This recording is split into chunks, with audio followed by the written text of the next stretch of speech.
નમો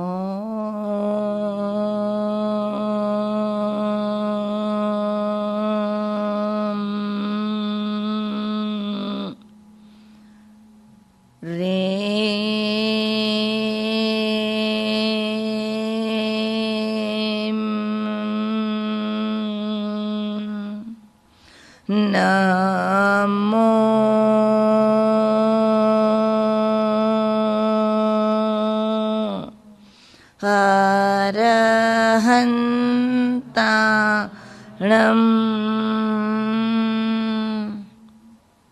ઓમ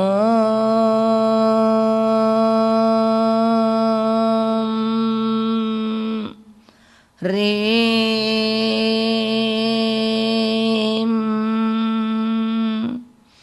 નમો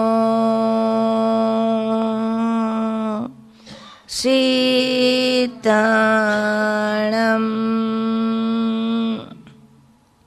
ઓમ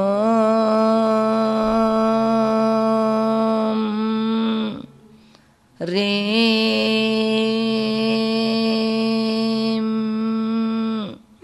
નમો આયર્યાણં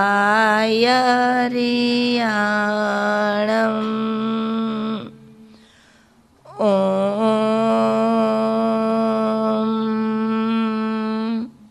રીમ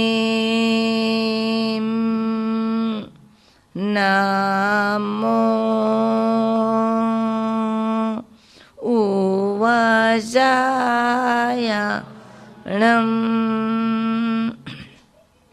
ઓમ રીમ નમો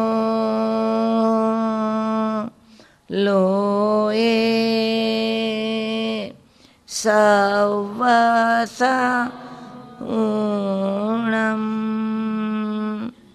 એસો પંચનમો કારો સૌ પાવપણ સણો મંગલાણં ચ સવેશી પડમં હવૈ મંગલમ.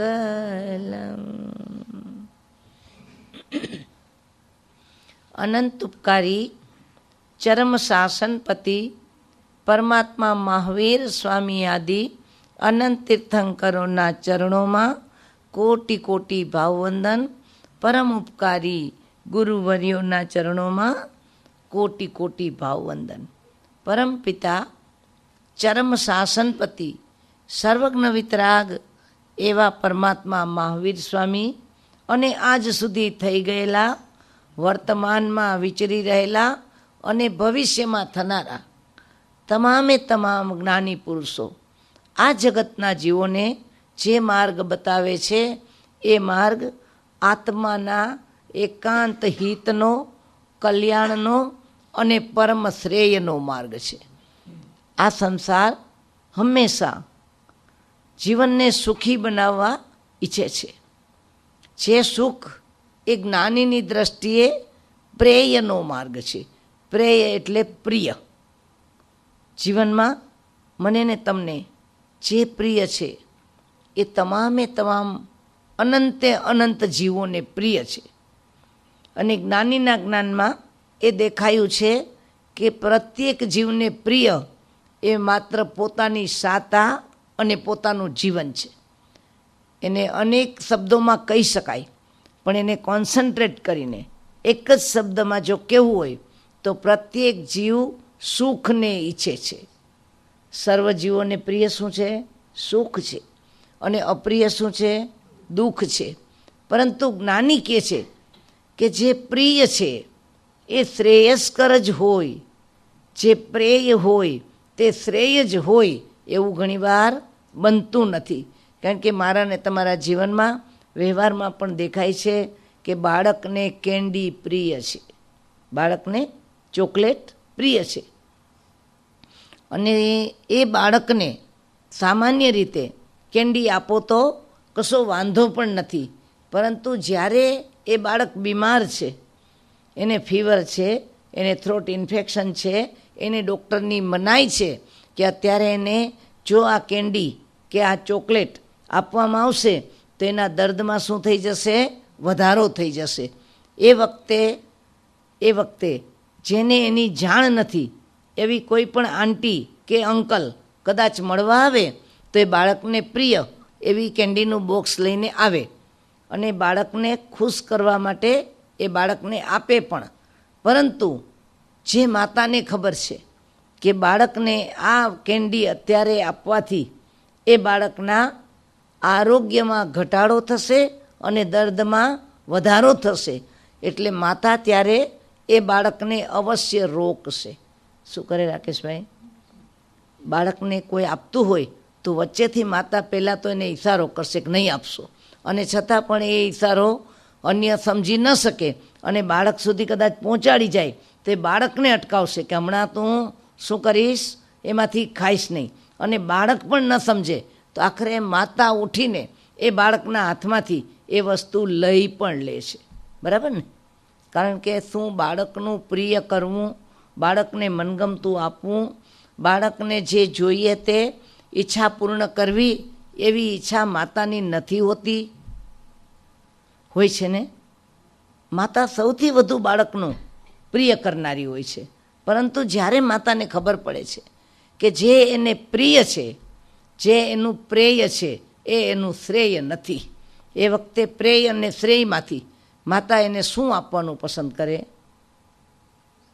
પ્રેય નહીં આપે અને શ્રેય આપશે. એ જ માતા બાળક બીમાર હોય એને ડૉક્ટર પાસે લઈ જવું પડે, બાળકને ડૉક્ટરને દેખતા જ એનાથી દૂર જવાની ઈચ્છા થાય અને બાળક એની પાસે જવાની ના પાડે, એ વખતે માતા એને સમજાવીને ફોસલાવીને અને સમજાવતા કે ફોસલાવતા ન માને તો છેવટ એને કડક થઈને પણ ક્યાં લઈ જશે? ડૉક્ટર પાસે લઈ જશે ને. અને ડૉક્ટર એનો ઈલાજ શરૂ કરશે, એ વખતે ડૉક્ટર કહેશે કે એને ઇન્જેક્શન આપવું પડશે અને બાળકને સોય ખાવી ક્યારેય ગમતી ન હોય તો એ વખતે બાળક જાણે છે જ્યારે કોઈ ડૉક્ટરના હાથમાં સિરિંજ જુએ, નર્સના હાથમાં, અને એ વખતે બાળક ત્યાંથી શું કરવા કોશિશ કરે? દૂર થઈ જવા. પણ એ વખતે માતા શું કરશે? એને પકડી રાખશે, હોલ્ડ કરશે અને ડૉક્ટરને રિક્વેસ્ટ કરશે કે ભલે રડે પણ અત્યારે તમે શું કરો? એનો ઈલાજ કરો. તો માતા શું બાળકને દુઃખ આપવા માગે છે? આ જ માતા બાળકની આંખમાં એક આંસુ જુએ તો દ્રવી જતી હોય, પણ અત્યારે બાળક કદાચ ચોધાર આંસુએ રડે તો પણ એની ઈચ્છા વિના એને પકડીને પણ એને ઇન્જેક્શન અપાવે કે ન અપાવે? તો વિચાર કરજો. અજ્ઞાન બાળક એવું માને કે મને મનગમતી એવી કેન્ડી મારી માતા આપતી નથી અને અણગમતું એવું આ ઇન્જેક્શન મારી માતા મને ફરજિયાત અપાવે છે, એટલે મારી માતા મારું સુખ મને આપતી નથી. આવું કોને લાગે? બાળકને લાગે, કારણ કે બાળક અજ્ઞાન છે. એમ જ્ઞાની કહે છે પરમપિતા પરમાત્મા આદિ અનંત જ્ઞાનીઓએ જે માર્ગ બતાવ્યો એ માર્ગ મારા ને તમારા પ્રેયનો નથી પણ શ્રેયનો છે. શાનો છે? શ્રેયનો છે. જગતનો માર્ગ જીવનને માટે પ્રેયનો માર્ગ, પ્રિયનો માર્ગ. સંસાર હંમેશા સગવડતાના ઉપાય બતાવે. શાના ઉપાય બતાવે? બી કમ્ફર્ટેબલ. આપણું મેડિકલ સાયન્સ પણ કહે છે, એલોપેથી સાયન્સ એમ કહે છે કે વી ક્યોર લિટલ સમવન, વી ક્યોર સમવન, વી હીલ મોર, વી કમ્ફર્ટ ઓલ. એ શું કરી શકે? તો કે અમારું સાયન્સ જગતના જીવોમાં ક્યોર તો કેટલાકને જ કરે છે, હીલ ઘણાને કરી શકે છે, પણ કમ્ફર્ટેબલ તો બધાને રાખે છે. હવે જુઓ, આપણે કમ્ફર્ટેબલ રહેવું જ, હીલ થવું જ કે ક્યોર થવું જ? તો જ્ઞાની મને તમને કહે છે આ સંસારના ઉપાયો વડે વધુમાં વધુ લોકો કમ્ફર્ટેબલ થવાની કોશિશ કરે છે. થોડા આગળ વધ્યા તો કદાચ થોડું હિલિંગ આવે, કોર્ટિઝન લગાવી દઈએ, કોઈ જગાએ કશું લાગ્યું હોય અને એના ઉપર આપણને કોઈને એક્ઝિમા વગેરે થઈ ગયું હોય તો એના ઉપર શું લગાવો? કોર્ટિઝન. એ વખતે શું લાગે કે દર્દ ગયું, પણ એ દર્દ ગયું છે કે માત્ર રૂજાયું છે, હીલ થયું છે? એનું કારણ તો અંદરમાં ઊભું જ છે. એટલે જો એ બંધ કરો તો અંદરથી દર્દ જાગે. એમ આ સંસારના ઉપાયો વડે વધુમાં વધુ જીવ પોતાના અનકમ્ફર્ટના, અગવડતાના અને પ્રતિકૂળતાના જે ગુણધર્મો છે, જે લક્ષણો છે, એને વધુમાં વધુ શું કરી શકે? કદાચ હીલ કરી શકે, કદાચ એનાથી બચીને કમ્ફર્ટેબલ રહી શકે. પણ ક્યોર તો કોણ કરાવી શકે? પરમાત્માનો માર્ગ, વિતરાગનું દર્શન અને જ્ઞાનીનું જ્ઞાન જ આપણને સાચો ઉપાય બતાવીને શ્રેયનો માર્ગ બતાવે. એટલે મેને તમે અનાદિ અનંત ભૂતકાળથી આજ સુધી અને વર્તમાનમાં પણ જન્મ્યા ત્યારથી આજ સુધી આ સંસારના માર્ગે, એટલે કે ઈચ્છા પૂર્તિના માર્ગે પ્રયોગો કર્યા. જન્મ્યા ત્યારથી આજ સુધી આપણે શું પ્રયત્ન કર્યો? દરેક ઈચ્છા થઈ અને એ ઈચ્છાને શું કરવી? પૂરી કરવી. બરાબર છે ને? ઈચ્છા પૂરી કરતાં કરતાં એવા મુકામે, એવા કોઈ પોઈન્ટ ઉપર આપણે આવ્યા કે હવે પછી આપણને ઈચ્છા જ ન થાય અને આપણી બધી જ ઈચ્છા પૂરી થઈ ગઈ હોય. જો ઈચ્છા તો અબજપતિની પણ અધૂરી રહે. આપણે એવું માનીએ છીએ કે આપણી પાસે થોડું ઓછું છે ને એટલે આપણી બધી ઈચ્છા, આપણા બાળકને આપણે સમજાવીએ કે અત્યારે તારી આ ઈચ્છા હું પૂરી કરી શકું એમ નથી, પણ ભવિષ્યમાં મારી પાસે સગવડ વધશે તો શું કરીશ? તારી ઈચ્છા પૂરી કરીશ. વિચારજો, એવો કોઈ તબક્કો આવશે નહીં, એવો કોઈ પોઈન્ટ આવશે નહીં, એવું કોઈ લેવલ આવશે નહીં, એવી કોઈ ભૂમિકા આવશે નહીં કે જ્યારે આપણે એની તમામ ઈચ્છાઓ પૂરી કરી શકીએ. કારણ કે એ તબક્કો આવશે ત્યારે એની ઈચ્છા એનાથી આગળ વધી ગઈ હશે ને. તો વિચાર કરીએ કે જ્ઞાની મને ને તમને ક્યોર થવાનો માર્ગ બતાવે છે અને સંસાર મને ને તમને વધુમાં વધુ હીલ કરવાનો અને વધારે, એનાથી વધારે કમ્ફર્ટ રાખવાનો માર્ગ બતાવે છે. એટલે પ્રેયના માર્ગે જનારા આજ સુધી દોડ્યા જ કરે છે.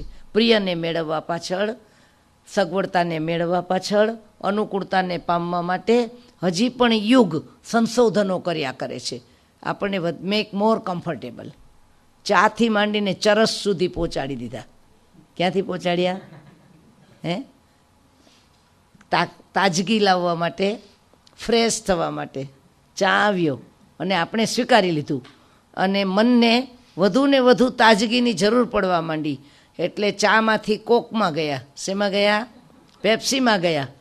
એનાથી આગળ વધ્યા એ હાર્ડ ડ્રિંકમાં ગયા અને એનાથી આગળ વધ્યા એ ડ્રગમાં ગયા.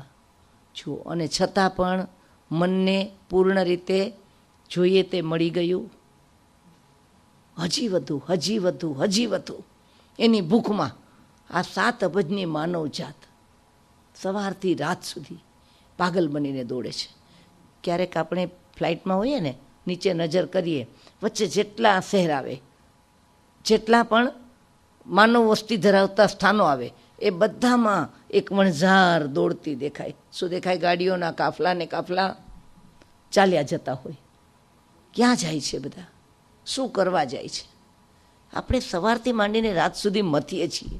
શાને માટે મથીએ છીએ?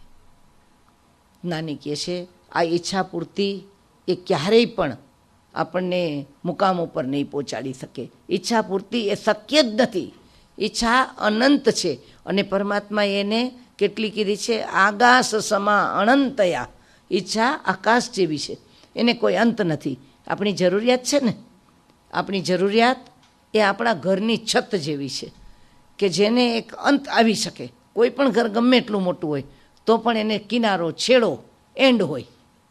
અને મનની ઈચ્છા, શરીરની નીડ, આપણી પ્રાઇમરી નેસેસિટી, આપણી પ્રાથમિક જરૂરિયાતો, એને આપણે ઘરની ઉપમા આપી શકીએ કે જેને શું હોઈ શકે? ક્યાંક ને ક્યાંક એન્ડ હોય, ક્યાંય ને ક્યાંય એનો કિનારો, છેડો હોય. પણ મનની જે ઈચ્છા છે એ જ્ઞાની કહે છે આકાશ જેટલી વિશાળ છે. આકાશને કોઈ છેડો નથી, આકાશને કોઈ કિનારો નથી. એટલે આજ સુધી જગતના માર્ગે જેટલા પણ જીવાત્માઓએ સુખી થવાના પ્રયત્ન કર્યા, એ પ્રયત્ન હજુ સુધી ચાલુ જ છે.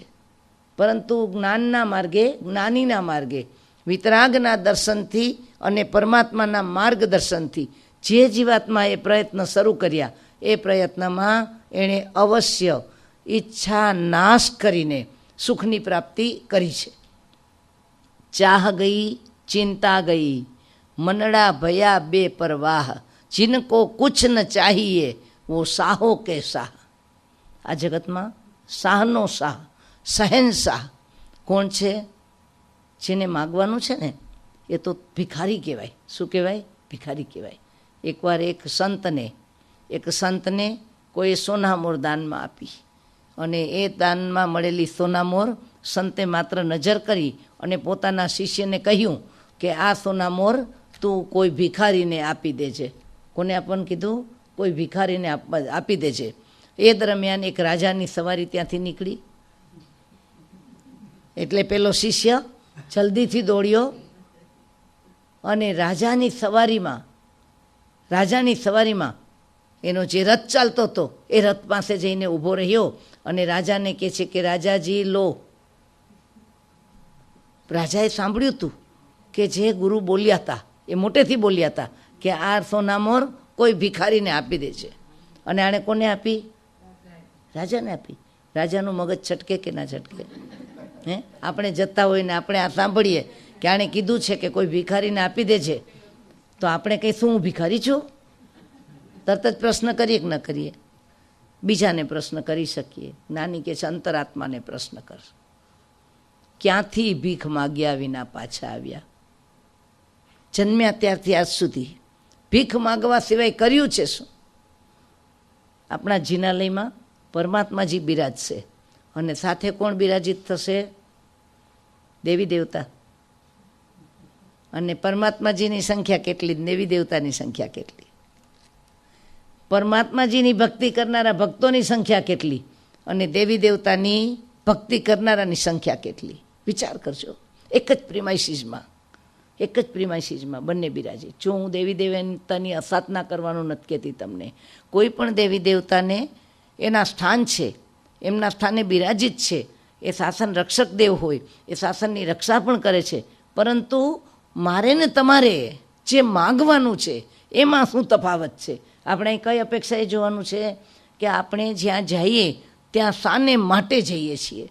જગત આખામાં તો માગવા માટે ગયા, પણ જ્યાં પરમાત્માજીના દરબારમાં આવ્યા, જ્યાં પરમપિતાના સાનિધ્યમાં આવ્યા, જ્યાં સંવત્સરણ રચવું જોઈએ, જ્યાં આવીને ઈચ્છાનો ત્યાગ કરવો જોઈએ, જ્યાં આવીને અનાદિની યાત્રાને ફૂલ સ્ટોપ મૂકવું જોઈએ, એટલે કે પૂર્ણ વિરામ મૂકવું જોઈએ, ત્યાં પણ આપણે દેવી દેવતાને જોઈને તરત શું કરશું?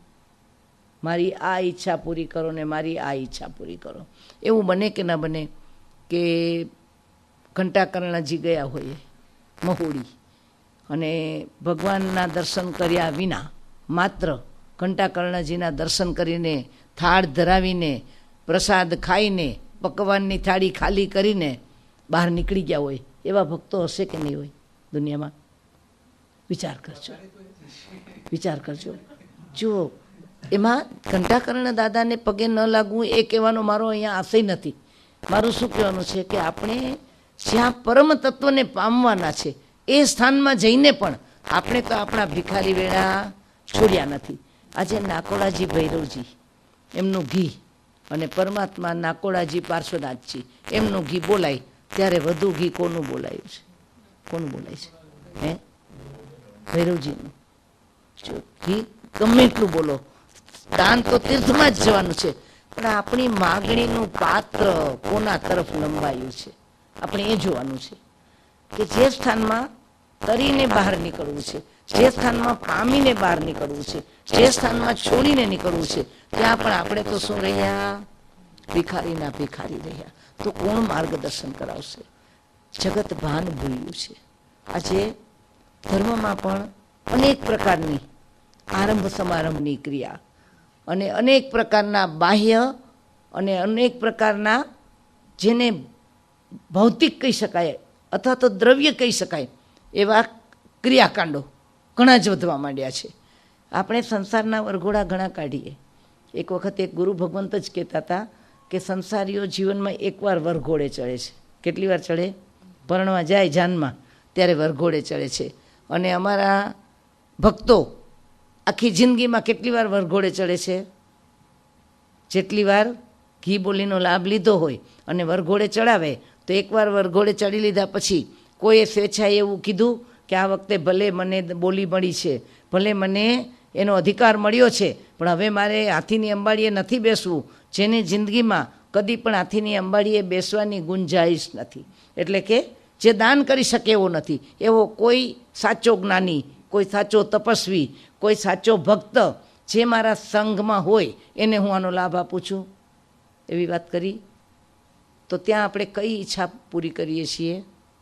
જુઓ, ત્યાગ જરૂર કર્યો છે, દાન જરૂર કર્યું છે, પણ દાન પરિગ્રહનું કર્યું, લોભ કસાયનો એની અંદર કંઈક અંશે ઘટાડો કર્યો, પણ માન કસાયનો શું કર્યો? વધારો કર્યો કે ના કર્યો? તો જ્ઞાની કહે છે ખાલી કશું ના થયું, એકની જગ્યા બીજાએ લઈ લીધી. It's a transformation. શું છે? આપણે એને ટ્રાન્સપોર્ટ કર્યું, લોભ ઓછો કર્યો, માન વધાર્યો. તો જ્ઞાની મને તમને કહે છે, જુઓ આપ સૌ બુદ્ધિશાળી છો, સૌ વિચારશીલ છો, પરદેશની ધરતી ઉપર આવ્યા છીએ, વિતરાગનો વારસો સાચવવો છે, વિતરાગના જીનાલયો સાચવવા છે, પણ જીન બિંબ અને જીન આગમ એ બંનેની મુખ્યતા ઘટતી જાય છે. શું થતું જાય છે? અને એ સિવાયના એની આસપાસના એના અનુસંગે આવતા બધા બનાવો, એની સાથે જોડાયેલી બધી વ્યવસ્થાઓ, એના તરફ આપણું લક્ષ્ય વધતું જાય છે.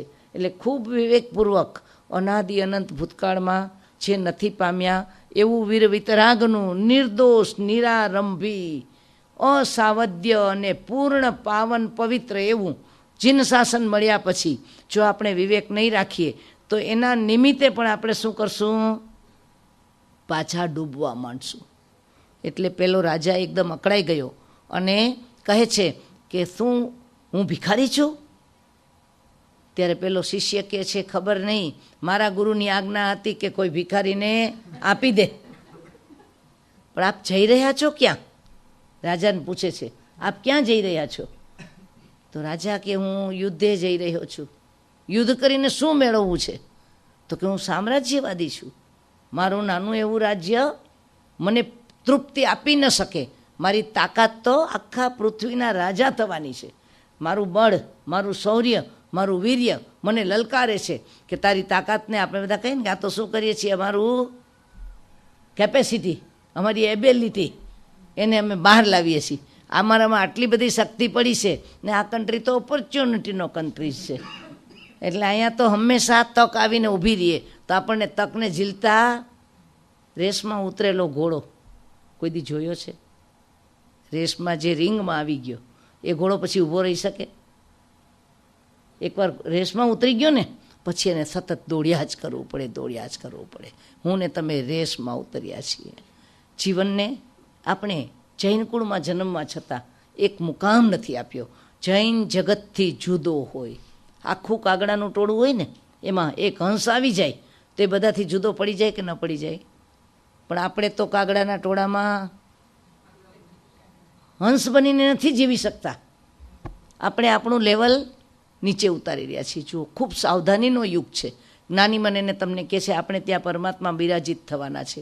આપણે પણ અમેરિકાના બધા જ સ્ટેટમાં, બધા ગામોમાં જેમ જિનાલય બને છે એમ જિનાલય બની ગયાનો સંતોષ અનુભવવાના છીએ. પણ જ્ઞાની કહે છે આ જિનાલય બાંધી દેવું એટલે નવી પેઢીને આપણે કંઈ અમારા બધામાં તો સંસ્કાર છે, અમે તો આ બધું કલ્ચરમાં લઈને આવ્યા, એન્વાયરમેન્ટમાંથી મળ્યું, પણ આ બધું અમે કોના માટે કરીએ છીએ? બાળકો માટે, બરાબર ને? આપણા માતા પિતાએ આપણને જે આપ્યું એ કરીને આપ્યું છે, આચરીને આપ્યું છે, જીવન જીવીને આપ્યું છે, ને આપણે એને વસ્તુ બનાવીને આપવામાં માનીએ છીએ. શું કરીને આપીએ છીએ? એ આપી દેવાથી નહીં બને. જીવનમાં શું કરવું પડશે? વણવું પડશે. હમણાં જ સોનલબેને કીધું કે આપણે વોલિયન્ટર જોઈએ છીએ. 8 જ દિવસ માટે વોલિયન્ટર જોઈએ છીએ. એકી અવાજે 8 જણા ન ઊભા થઈ શક્યા કે અમે 8 જણા તૈયાર છીએ, તમારે તો એક જોઈએ છીએ ને. જિનાલય બાંધવું એક વાત છે અને અંદરમાં અર્પણ થવું એ બીજી વાત છે. કમિટમેન્ટ આપણે લઈ શકશું કે મારું જિનાલય બની જાય પછી મારા પરમાત્માજીનો દરવાજો 365 દિવસ ખોલવામાં આવશે. 365 દિવસ ખોલવા માટે વ્યક્તિ કેટલી જોઈએ? 30 વ્યક્તિ જોઈએ. હર મહિને એક વખત એક વ્યક્તિ માત્ર જિનાલય ખોલવાનો જો પોતાનો ભાવ આપે, રજૂ કરે, અર્પણ કરે તો આખું વર્ષ જિનાલય ખુલ્લું રહીએ કે ના રહીએ? આપણા બાળકોને કેટલા ક્લાસમાં લઈ જવા પડે અને કેટલા વર્ષ સુધી લઈ જવા પડે? એમાં આખા વર્ષનું કમિટમેન્ટ થઈ જાય. ગમે એટલા ક્લાસ હોય, ગમે એટલા ટ્યુશન હોય, ગમે ત્યાં લઈ જવું હોય, અને એમાં પાછું એ બધું કરાવેલું એ બાળકને જીવનમાં કેટલી વાર પ્રેક્ટિકલ લાઈફમાં ઉપયોગમાં આવશે એ વિચાર કરજો. કરાટે શીખ્યા છો? ઘણા શીખ્યા હશે. કેટલીક વાર કરાટેમાંથી બચાવ કર્યો? ક્યાંય કામ લાગ્યું આપણને? એટલે અરે આપણે એમ કહીએ કે ના ભાઈ, આ બધી વસ્તુ તો એવી છે કે શીખેલી કામની, ભલે ને જીવનમાં એક જ વાર ઉપયોગમાં આવે, પણ ઘરમાં રાખવું જોઈએ, સાધન રાખવું જોઈએ. અને ધર્મ એ નાની કે છે પ્રાયોરિટી નથી, આપણા જીવનમાં પ્રાયોરિટી નથી. આપણે કમિટમેન્ટ લેવું પડશે કે જો જિનાલય બાંધીએ તો ચેક આપી દેવાથી નહીં પતે, એની અંદરમાં વ્યક્તિગત યોગદાન જોશે. દરેકે હાજર રહેવાનું અને હાજર રહ્યા પછી પણ વિવેકપૂર્વક વર્તવાનું. હાજર રહ્યા પછી પણ આ પરમાત્માજી પાસેથી જીવનમાં શું પામીને આપણી નવી જનરેશનને શું આપવું છે. આપણે માત્ર લાવીને ઉપાશ્રય સુધી કે દેરાસર સુધી મૂકી દીધા એટલે બાળકમાં સંસ્કાર આવી જશે એમ રખે માનતા. બાળક બધું જ નિહાળે છે, બાળક બધું જ જુએ છે. એ માત્ર કલાક કે 2 કલાક અહીંયા રહેવાથી પોતાના જીવનની અંદરમાં ધાર્મિક બની જશે, શ્રદ્ધાવાન બની જશે, એ માનવું થોડુંક વધુ પડતું છે. આપણા પોતાના જીવનમાં એટલે કે માતા પિતાના જીવનમાં જો ધર્મ વણાયેલો હશે તો બાળકને એની છાયા પડશે. નહીં તો આજે તમે વિચાર કરો, હું જ્યાં પણ જાઉં છું ને ઘણીવાર મને સાંભળવા મળે છે કે આજકાલ યુવાનો કેમ નથી આવતા, તો શું કહે છે, ત્યાં ડર્ટી પોલિટિક્સ ચાલે છે, ત્યાં અનેક પ્રકારની નેગેટિવિટી છે, અનેક પ્રકારનું એવું વાતાવરણ છે કે યુવાનોને એમ થાય છે કે આના કરતાં ઘરે બેસીને ધર્મ કરી લેવો. આવું કહે છે કે નથી કહેતા? તો એમાં આપણે જવાબદાર કોણ છે? હા, અલબત્ત હું તો ત્યાં સુધી કહું છું કે આવા મિસગાઈડ થયેલા એટલે કે રાહને બદલે ખોટા રાહે જઈ રહેલા યુવાનોને પણ એ કહેવાની જરૂર છે કે જીવનની અંદરમાં પરનું ઘર જોઈને ઘરનું ન બગાડાય. કદાચ ત્યાં પોલિટિક્સ ચાલે છે, કદાચ ત્યાં ખોટું થઈ રહ્યું છે, ત્યાં કદાચ હિપોક્રસી ચાલે છે, તો તેથી તને શું? આજે આપણે જે મોલમાં, જે સ્ટોરમાં, જે જગાએ કોઈ પણ વસ્તુ ખરીદવા ગયા, એ મોલની અંદરમાં ન ગમે એવી અણગમતી બીજી વસ્તુઓ હતી કે નહોતી? આપણે ફૂડ સ્ટોરમાં ખાવાનું લેવા જઈએ છીએ, કમનસીબે ત્યાં સાથે મીટના ઢગલાઓ પડ્યા હોય છે, તો પણ ત્યાંથી જ ખાવાનું લઈને આવીએ છીએ કે નહીં? આપણે આપણી દૂધનું કેન લઈને પાછા વળી જાય છીએ, પણ એમ કહી દીધું કે ત્યાં આ બધું છે એટલે હું દૂધ નહીં પીવું કે દૂધ લેવા નહીં જાઉં. ત્યાં કેમ પોઝિટિવ રહ્યા કે મારે જોઈએ છે એટલું જ લઈને આવીશ? તો આપણા યુવાનોને, આપણા બાળકોને આપણે કહેવું પડશે કે તું જ્યાં જાય છે ત્યાંથી તારે શું જોઈએ છીએ એ તારો સબ્જેક્ટ છે. ત્યાં રહેનારા શું કરે છે એ આપણે કદી પણ વિચારવાનું નથી. બીજું કે બીજા બધા ખોટું કરે છે માટે મારે ધર્મસ્થાનમાં ન જવું, એના જેવી મૂર્ખાઈ તો બીજી એક પણ ન કહેવાય. કોઈનો બિઝનેસ ઉઠી જાય, કોઈ બેંકરપ્ટ થાય એટલે આપણે હવે એ ધંધો કરવો જ નથી એવું કેટલાએ વિચાર્યું? કેટલા બિઝનેસ ઉઠી ગયા, તો પણ પોતે તો એ જ બિઝનેસ શરૂ કરે કે ના કરે? અને કરે ત્યારે શું માનીને કરે? શું માનીને કરે? કે હું બરાબર એમાં ધ્યાન રાખીશ એટલે મારો બિઝનેસ નહીં ઉઠે. તો જે ધર્મ કરનારા હિપોક્રેટ હોય, ધર્મ કરનારા ખોટું કરનારા હોય, ધર્મ કરનારા ધર્મને સમજેલા ન હોય, તો પણ તારે શું છે? તું તારો ધર્મ કર અને એવો કરીને બતાવ કે તને જોઈને બીજાને પ્રેરણા મળે, તને આદર્શ. એ બધા તો હિપોક્રેટ છે ને. ઇન્ડિયામાં કહે કે બધા પાટના પાયા ઝાલનારા શું કરે છે? ખોટું કરે છે. તો જ્ઞાની કહે છે તું એવો પાટનો પાયો ઝાલનારો બન કે તું પાટનો પાયો પણ ઝાલે ને સાચું પણ કરે. પેલો પાટનો પાયો ઝાલે છે ને ખોટું કરે છે, એની અંદરમાં પાટનો પાયો ઝાલવાએ એને આ નથી શીખડાવ્યું. શું નથી શીખડાવ્યું? પાટના પાયા ઝાલવાનું જેણે કર્યું એને ધર્મએ ખોટું કરવાનું નથી શીખડાવ્યું. ખોટું કરવું એ પોતાની નબળાઈ હતી. જ્યારે પાટનો પાયો ઝાલનારો કદાચ સાંભળતા સાંભળતા કોક દી એનો અહેસાસ કરશે કે હું આ ખોટું કરી રહ્યો છું, પણ પાટનો પાયો છોડી દેશે અને ખોટું કરતો જ રહેશે તો એને અહેસાસ પણ થવાનો મોકો નહીં મળે. એટલે આપણી જવાબદારીમાં ઘણું બધું આવે છે. તમે ખૂબ સજાગ છો. તમારી સંખ્યા, તમારી ભક્તિ અને તમારો જિનાલય બનાવવાનો ઉત્સાહ જોઈને ખૂબ અનુમોદના કરવાનું મન થાય છે. પણ બધી જ રીતે જિનાલયનો આત્મા સચવાઈ રહે, જિનાલય બાંધવાનો ઉદ્દેશ જળવાઈ રહે ને એમાં બિરાજિત પરમાત્માના અને પરમાત્માની આજ્ઞાના મૂલ્યો વધવા જોઈએ. કોનું મૂલ્ય વધવું જોઈએ? સ્વયં પરમાત્માનું અને પરમાત્માની આજ્ઞાનું. આજે આપણા જીવનમાં જાણે કે એક કાર્ય પૂરું કરવાનું છે, એક વસ્તુ બનાવી લેવાની છે, એ કરીને મૂકી દેવાની છે. એવી રીતે અનેક જગાએ બને છે કે પછી દેરાસર ખોલવા માટે પણ 10 જગાએ ફોન કરવા પડે ને છતાંય કોઈ અવેલેબલ થાય નહીં ને કોઈની પાસે ચાવી હોય નહીં ને અનેક લોકો ફરિયાદ કરે છે કે અમે ત્યાં જઈએ ને અમારે દર્શન કરવા હોય અને ખોટા ટાઈમે જઈ ચડ્યા તો અમને દરવાજો ખોલનાર પણ મળતું નથી. 8 જણાને ફોન કરીએ તો એમાંથી 7 જણા તો ફોન પણ ઉપાડતા નથી કે ભાઈ અમને અહીંયા દર્શન કરવા જવું છે તો કઈ રીતે જવું. કોઈને ડિરેક્શન જોતી હોય કે કોઈને ખોલવું હોય કે કોઈ ખોટે ટાઈમે આવ્યા હોય પણ એમ થાય કે ચાલો નવું જિનાલય બન્યું છે તો દર્શન કરીએ.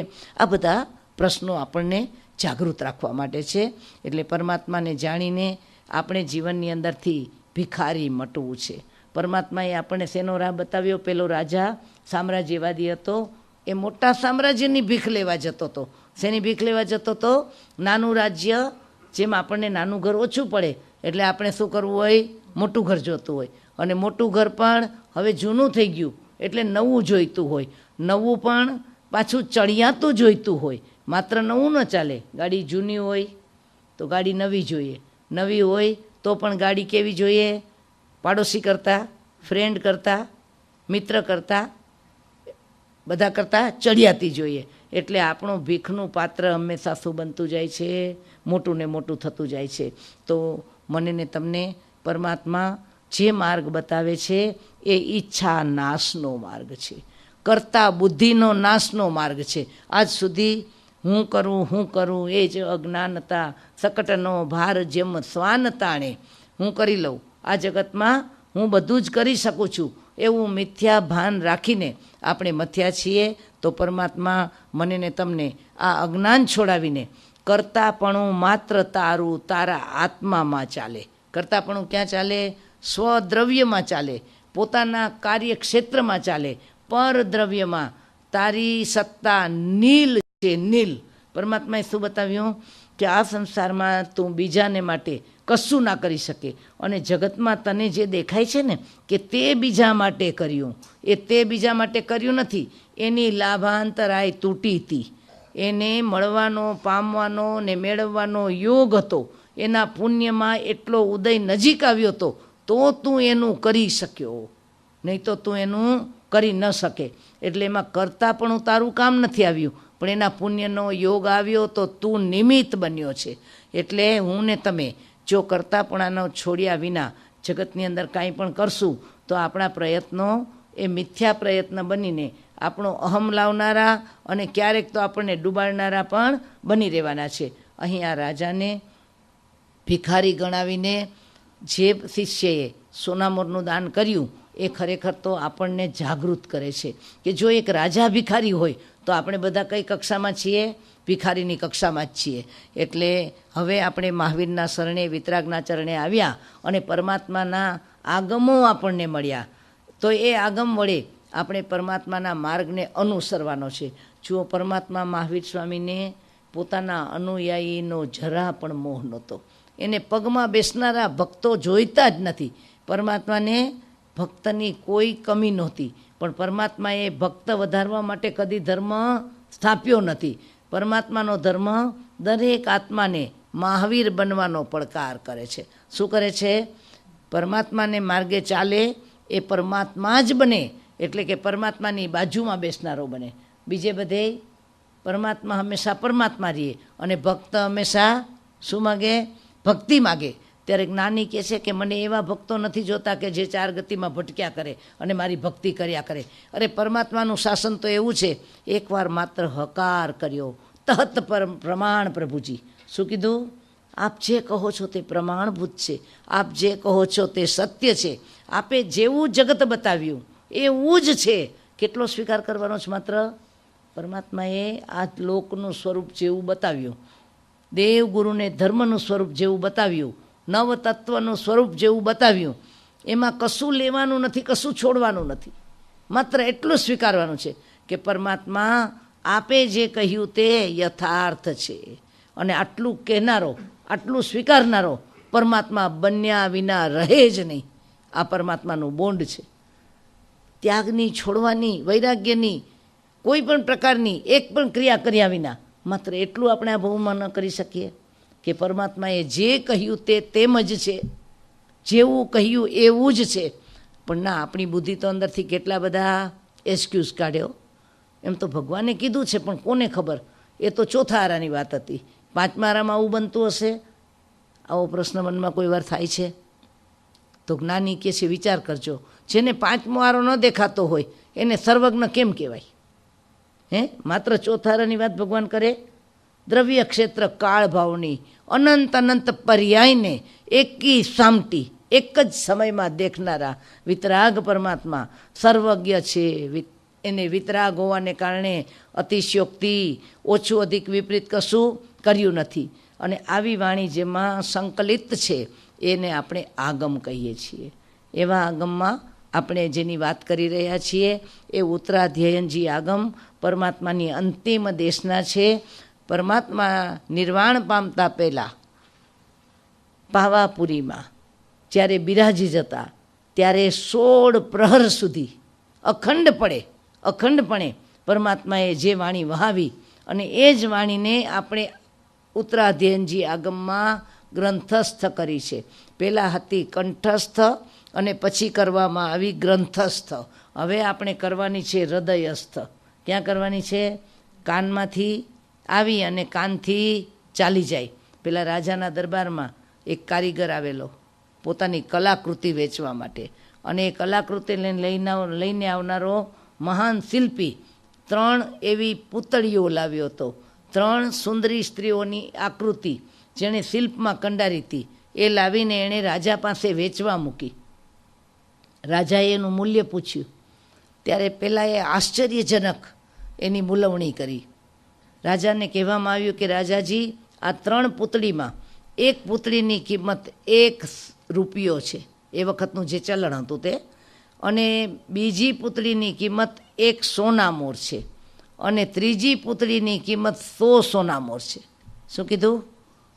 એકની માત્ર 1 કોઈન, ઓનલી કોઈન, 1 ચલણનો નાનામાં નાનો સિક્કો, અને બીજાની 1 સોનામોર, અને ત્રીજાની 100 સોનામોર.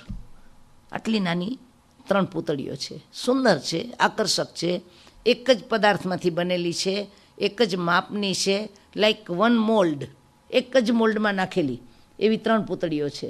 અને એમાં એક પણ ધાતુનો, એની આકૃતિનો નાનો મોટો એવો કોઈ સવાલ નથી. અને છતાંય એકની વેલ્યુ 100 સોનામોર ને એકની વેલ્યુ 0 સોનામોર. શું કામ હશે? રાજાએ તો પોતાના મંત્રીને બોલાવીને આનું રહસ્ય જાણવા કહ્યું કે હું કિંમત તો ચૂકવી દઉં 3યની, પણ હું ક્યાંય છેતરાતો તો નથી ને, એટલે મને આનું રહસ્ય સમજાવો. પ્રધાનજી આને શોધી રહ્યા છે, એના મૂળની મૂલવણી કરવા માટે મૂંઝાઈ રહ્યા છે. કોઈ પણ હિસાબે વજન કરાવીને, એની મેટલની તપાસ કરાવીને, એના ખૂણે ખૂણા તપાસીને બધું જ કરવા છતાં કોઈ તફાવત પરખાયો નહીં. એક દિવસ થાકેલા, હારેલા ને મૂંઝાયેલા પ્રધાન, આ છેલ્લો દિવસ હોવાથી બહારથી જ્યારે ઘરમાં આવે છે તેની નાનકડી દીકરી 9 વર્ષની આ 3 પૂતળીઓ વડે રમી રહી છે. ને રમતા રમતા આશ્ચર્યચકિત થઈને કશુંક કરી રહી છે. પ્રધાનમંત્રી કહે છે એને કે આ શું કરી રહી છે તું? અરે પિતાજી, આમાં તો ઘણું જાદુ છે. શું કહે છે? આમાં તો ઘણું જાદુ છે. એટલે મંત્રી કહે છે કે આમાં વળી શું જાદુ છે? અરે આપ મારી પાસે આવો, હું તમને બતાવું. બાળકીએ કુતૂહલવશ પિતાજીને એનું જાદુ બતાવ્યું. એ મેજિક શું હતું કે એની પાસે એક સળી હતી. બાળકીના હાથમાં એક સળી હતી. અને બાળકી રમતા રમતા બાળકને હંમેશા ટેવ હોય કે હાથમાં સળી આપો તો શું કરે, ક્યાંય ને ક્યાંય પરોવવાની કોશિશ કરી જુએ. એટલે આ બાળકીએ પણ સળી એ પૂતળીની આંખમાં, કાનમાં, નાકમાં જ્યાં જ્યાં છિદ્ર હોય ત્યાં પરોવવા માટે કોશિશ કરેલી. તો એણે એક પૂતળીમાં સળી કાનમાં નાખી અને બરાબર સરોસર સળી બીજા કાનથી નીકળી ગઈ. બીજી પૂતળીમાં નાખી, તે પૂતળી એની અંદરમાંથી સળી કાનમાંથી સીધી મુખમાંથી નીકળી ગઈ. અને ત્રીજી પૂતળીમાં નાખી તો સળી અંદરમાં ચાલી ગઈ, શરીરમાં અંદર ઉતરી ગઈ. અલબત્ત પાછી ઉલટી કરીને કાઢી શકાય, પણ એ પોતાની મેળે ક્યાંયથી નીકળી નહીં. એટલે બાળકીને ઘણું આશ્ચર્ય થયું. It's a magic. એક જ સરખી પૂતળી, એમાં તો આ 3 રીતે સળી વર્ક કરે છે. અને એ જ પડે પ્રધાનની આંખ ખુલી ગઈ. એ જ પડે પ્રધાનની બુદ્ધિમાં ચમકારો થયો કે હવે મને સમજાયું કે આ પૂતળીની કિંમત, એક પૂતળીની કિંમત માત્ર 1 કોઈન છે અને એ ત્રીજી પૂતળીની કિંમત 100 સોનામોર કેમ છે. ખુશ થઈ ગયા. તરત જ રાજાજી પાસે ગયા અને રાજાજી, હું આપને કહી શકું કે આની 100 સોનામોર કિંમત કેમ છે અને આની એક જ કોઈન કેમ છે. કારણ શું હતું કે આ પૂતળી આપણને સિમ્બોલ કરે છે. આ પૂતળી આપણને સમજાવે છે કે કેટલાક જીવો એવા હોય છે કે જેના કાનમાં કશું એ નાખો, વાત આપો કે જ્ઞાન આપો, ગમે એટલી સમજણ આપો, અને એ સમજણ અહીંયાથી આવે ને અહીંયાથી સીધી બીજી કાનમાંથી નીકળી જાય. અભી બોલા અભી ફોક બોલતા ને ભાઈ, જી મહારાજ જી, પણ અમે ઈના ઈ. મહારાજ સાહેબના આગળ વ્યાખ્યાનમાં બેઠા હોય ને એમાં જીકારો આપે, જી મહારાજ જી, પણ બહાર નીકળે તો ઈના ઈ. આવું બને કે ન બને? વિચાર કરજો. આપણે બધાએ પણ જીવનભર સાંભળ્યું છે, ઘણું વાંચ્યું છે અને ઘણું કર્યું છે. અઠાઈઓ કરી, સોળભથ્થા કર્યા, આયંબિલની ઓળી કરી, માંસ ખમણ કર્યા. જો કરવા જેવું જ છે. મારું કથન ન કરવાની અપેક્ષા એ નથી, પણ મારું કહેવાનું એ છે એ કર્યા પછી ઈના ઈ કેમ છીએ. બીજા દિવસે ભોજનમાં નિમક જરાક ઓછું આવ્યું કે રાબમાં સાકર થોડીક ઓછી પડી. હવે સોનલબેન ધ્યાન રાખશે આ વખતે પારણે કે કોઈને રાબમાં સાકર ઓછી ન પડે અને મરઘમાં મીઠું ઓછું ન પડે કે મરચું વધુ ન પડે. બરાબર ને? નહીં તો શું થાય બેન, વિચાર કરજો. 28નું પારણું હોય, 58નું પારણું હોય અને ભોજનમાં આ આવી ગયું. મોઢું બગડ્યા વિના રહે ખરું? વિકલ્પ આવ્યા વિના રહે ખરો? 8 દિવસના તપનું ભૂખ્યા રહેવાનું ફળ શું? ઇન્સ્ટિંક્ટ, આપણી વૃત્તિ, આપણી સંજ્ઞા એની એ રહે, એટલી જ બળવાન રહે તો મારું ને તમારું તપ આપણા માટે મોક્ષનું કારણ કેવી રીતે બને? કર્મ કપાવવાનું કારણ કેવી રીતે બને? સંસાર ટૂંકાવવાનું કારણ કેવી રીતે બને? અને વિકાસનું કારણ કેવી રીતે બને? મારો ને તમારો ઇનર ગ્રોથ, આપણો સ્પિરિચ્યુઅલ ગ્રોથ, જિંદગીના કઈ તબક્કે પહોંચ્યા, કયા ઉંમરે પહોંચ્યા. હવે આપણે બાળક નથી. કેટલા વર્ષ સુધી બાળક ઘૂઘરાથી રમે? 2-5 વર્ષનો થાય પછી તો બદલાય કે ન બદલાય? આપણે તો હજી ઘૂઘરેથી રમીએ છીએ. ખાલી ઘૂઘરો મોટો કર્યો. શું કર્યું? મનોરંજન માટે જ જોઈએ છીએ. કશુંક તો જોઈએ. નાની મને તમને કહે છે કે જીવનમાં બદલાવ નથી આવતો, પરિવર્તન નથી આવતું. જો આપણે પલટાશું નહીં તો જીવનમાં મળેલો ધર્મ આપણને મોક્ષનું કારણ નહીં બને. આવો તો અનંત ભવનો અનંત સંસાર આપણે વિતાવી ચૂક્યા છીએ. તો આ વખતે જ્ઞાની કહે છે ક્રિયામાં પ્રાણ પૂરવાનો છે. પરમાત્માજીમાં પ્રાણ પ્રતિષ્ઠા કરશું ને ત્યારે જ્ઞાની કહે છે દેહાલયમાં, જીનાલય છે ને એ તો બહાર ઊભું છે, પણ આ દેહાલયમાં એક દેવળ છે. શું છે? આ દેહાલયમાં પરમાત્માજીની પ્રાણ પ્રતિષ્ઠા કરવાની છે. જે દિવસે જીનાલયમાં પરમાત્માની પ્રાણ પ્રતિષ્ઠા થાય ને એ પહેલાં આ દેહાલયને પણ શું કરવું પડશે? શુદ્ધ કરવું પડશે. એ પ્રાણ પ્રતિષ્ઠિત પરમાત્માજી આપણને આપણા હૃદયમાં પ્રતિબિંબિત કરવા પડશે. નહીં તો એક કાર્ય પૂરું કરી લેવાથી આપણી જવાબદારીઓ પૂરી નહીં થઈ જાય. કેટલા સંઘો, કેટલા સેન્ટરો આ બનાવ્યા પછી મુશ્કેલીમાં મુકાયા.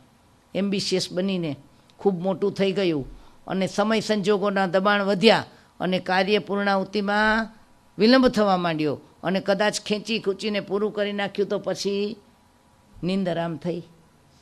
તો મને ને તમને જ્ઞાની કહે છે કે જીવનમાં એક વિવેક રાખવાનો છે. એટલે આ એક પૂતળી એવી કે જેની અંદરમાં કાનમાંથી સળી મૂકી અને બીજા કાનમાંથી નીકળી ગઈ. એમ હું ને તમે પણ અનાદિ અનંત ભૂતકાળથી અનંત વખત ધર્મના શરણે ગયા, ધર્મની વાણી સાંભળી, આગમ વાણી પણ સાંભળી, પણ અહીંથી સાંભળીને અહીંથી કાઢી નાખી.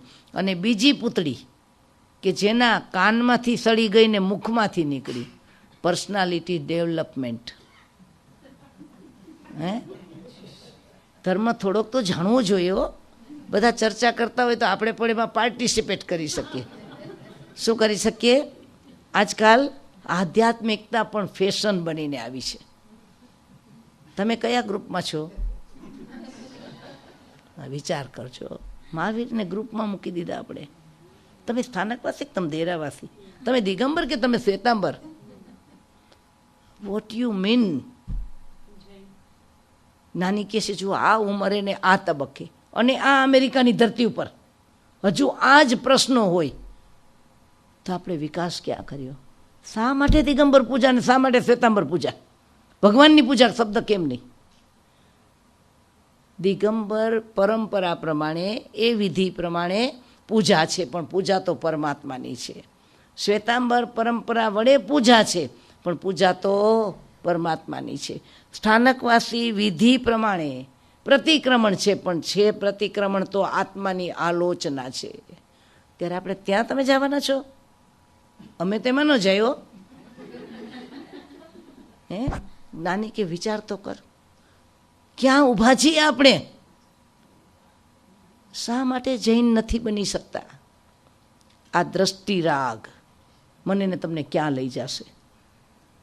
જીવનને એક મુકામ આપીએ. એક એક્ઝામ્પલ તો પૂરું પાડીએ દુનિયામાં. એક એક્ઝામ્પલ તો પૂરું પાડીએ કે મારા ને તમારા હૃદયમાં વસતો રામ જાગી ઉઠે, મારા ને તમારા સૂતેલો મહાવીર અંદરથી પોકારી ઉઠે. જ્ઞાની મને ને તમને કહે છે કે જીવનની અંદરમાં એક મુકામે આવીને ઊભા છીએ તો કંઈક એવું સમજીને જઈએ કે આપણે ધર્મને પણ આપણી પર્સનાલિટી ડેવલપમેન્ટમાં મૂકી દીધો. જાણ્યું, સ્વાધ્યાય મંડળો કર્યા, કેટલુંક જાણી લીધું, બહુ બહુ તો એને કામે લગાડીને પાઠશાળાઓમાં થોડું યોગદાન આપી દીધું, પણ સાથે સાથે ઈગોનું ડેવલપમેન્ટ પણ એવું થઈ ગયું કે હું જાણું ને હું માનું એટલું જ સાચું. આપણે એટલે કોણ? પરમાત્માને પૂછ્યું કે ભગવાન, પરમાત્માના સર્વજ્ઞપણા સામે, એક કેવલીના જ્ઞાન સામે 14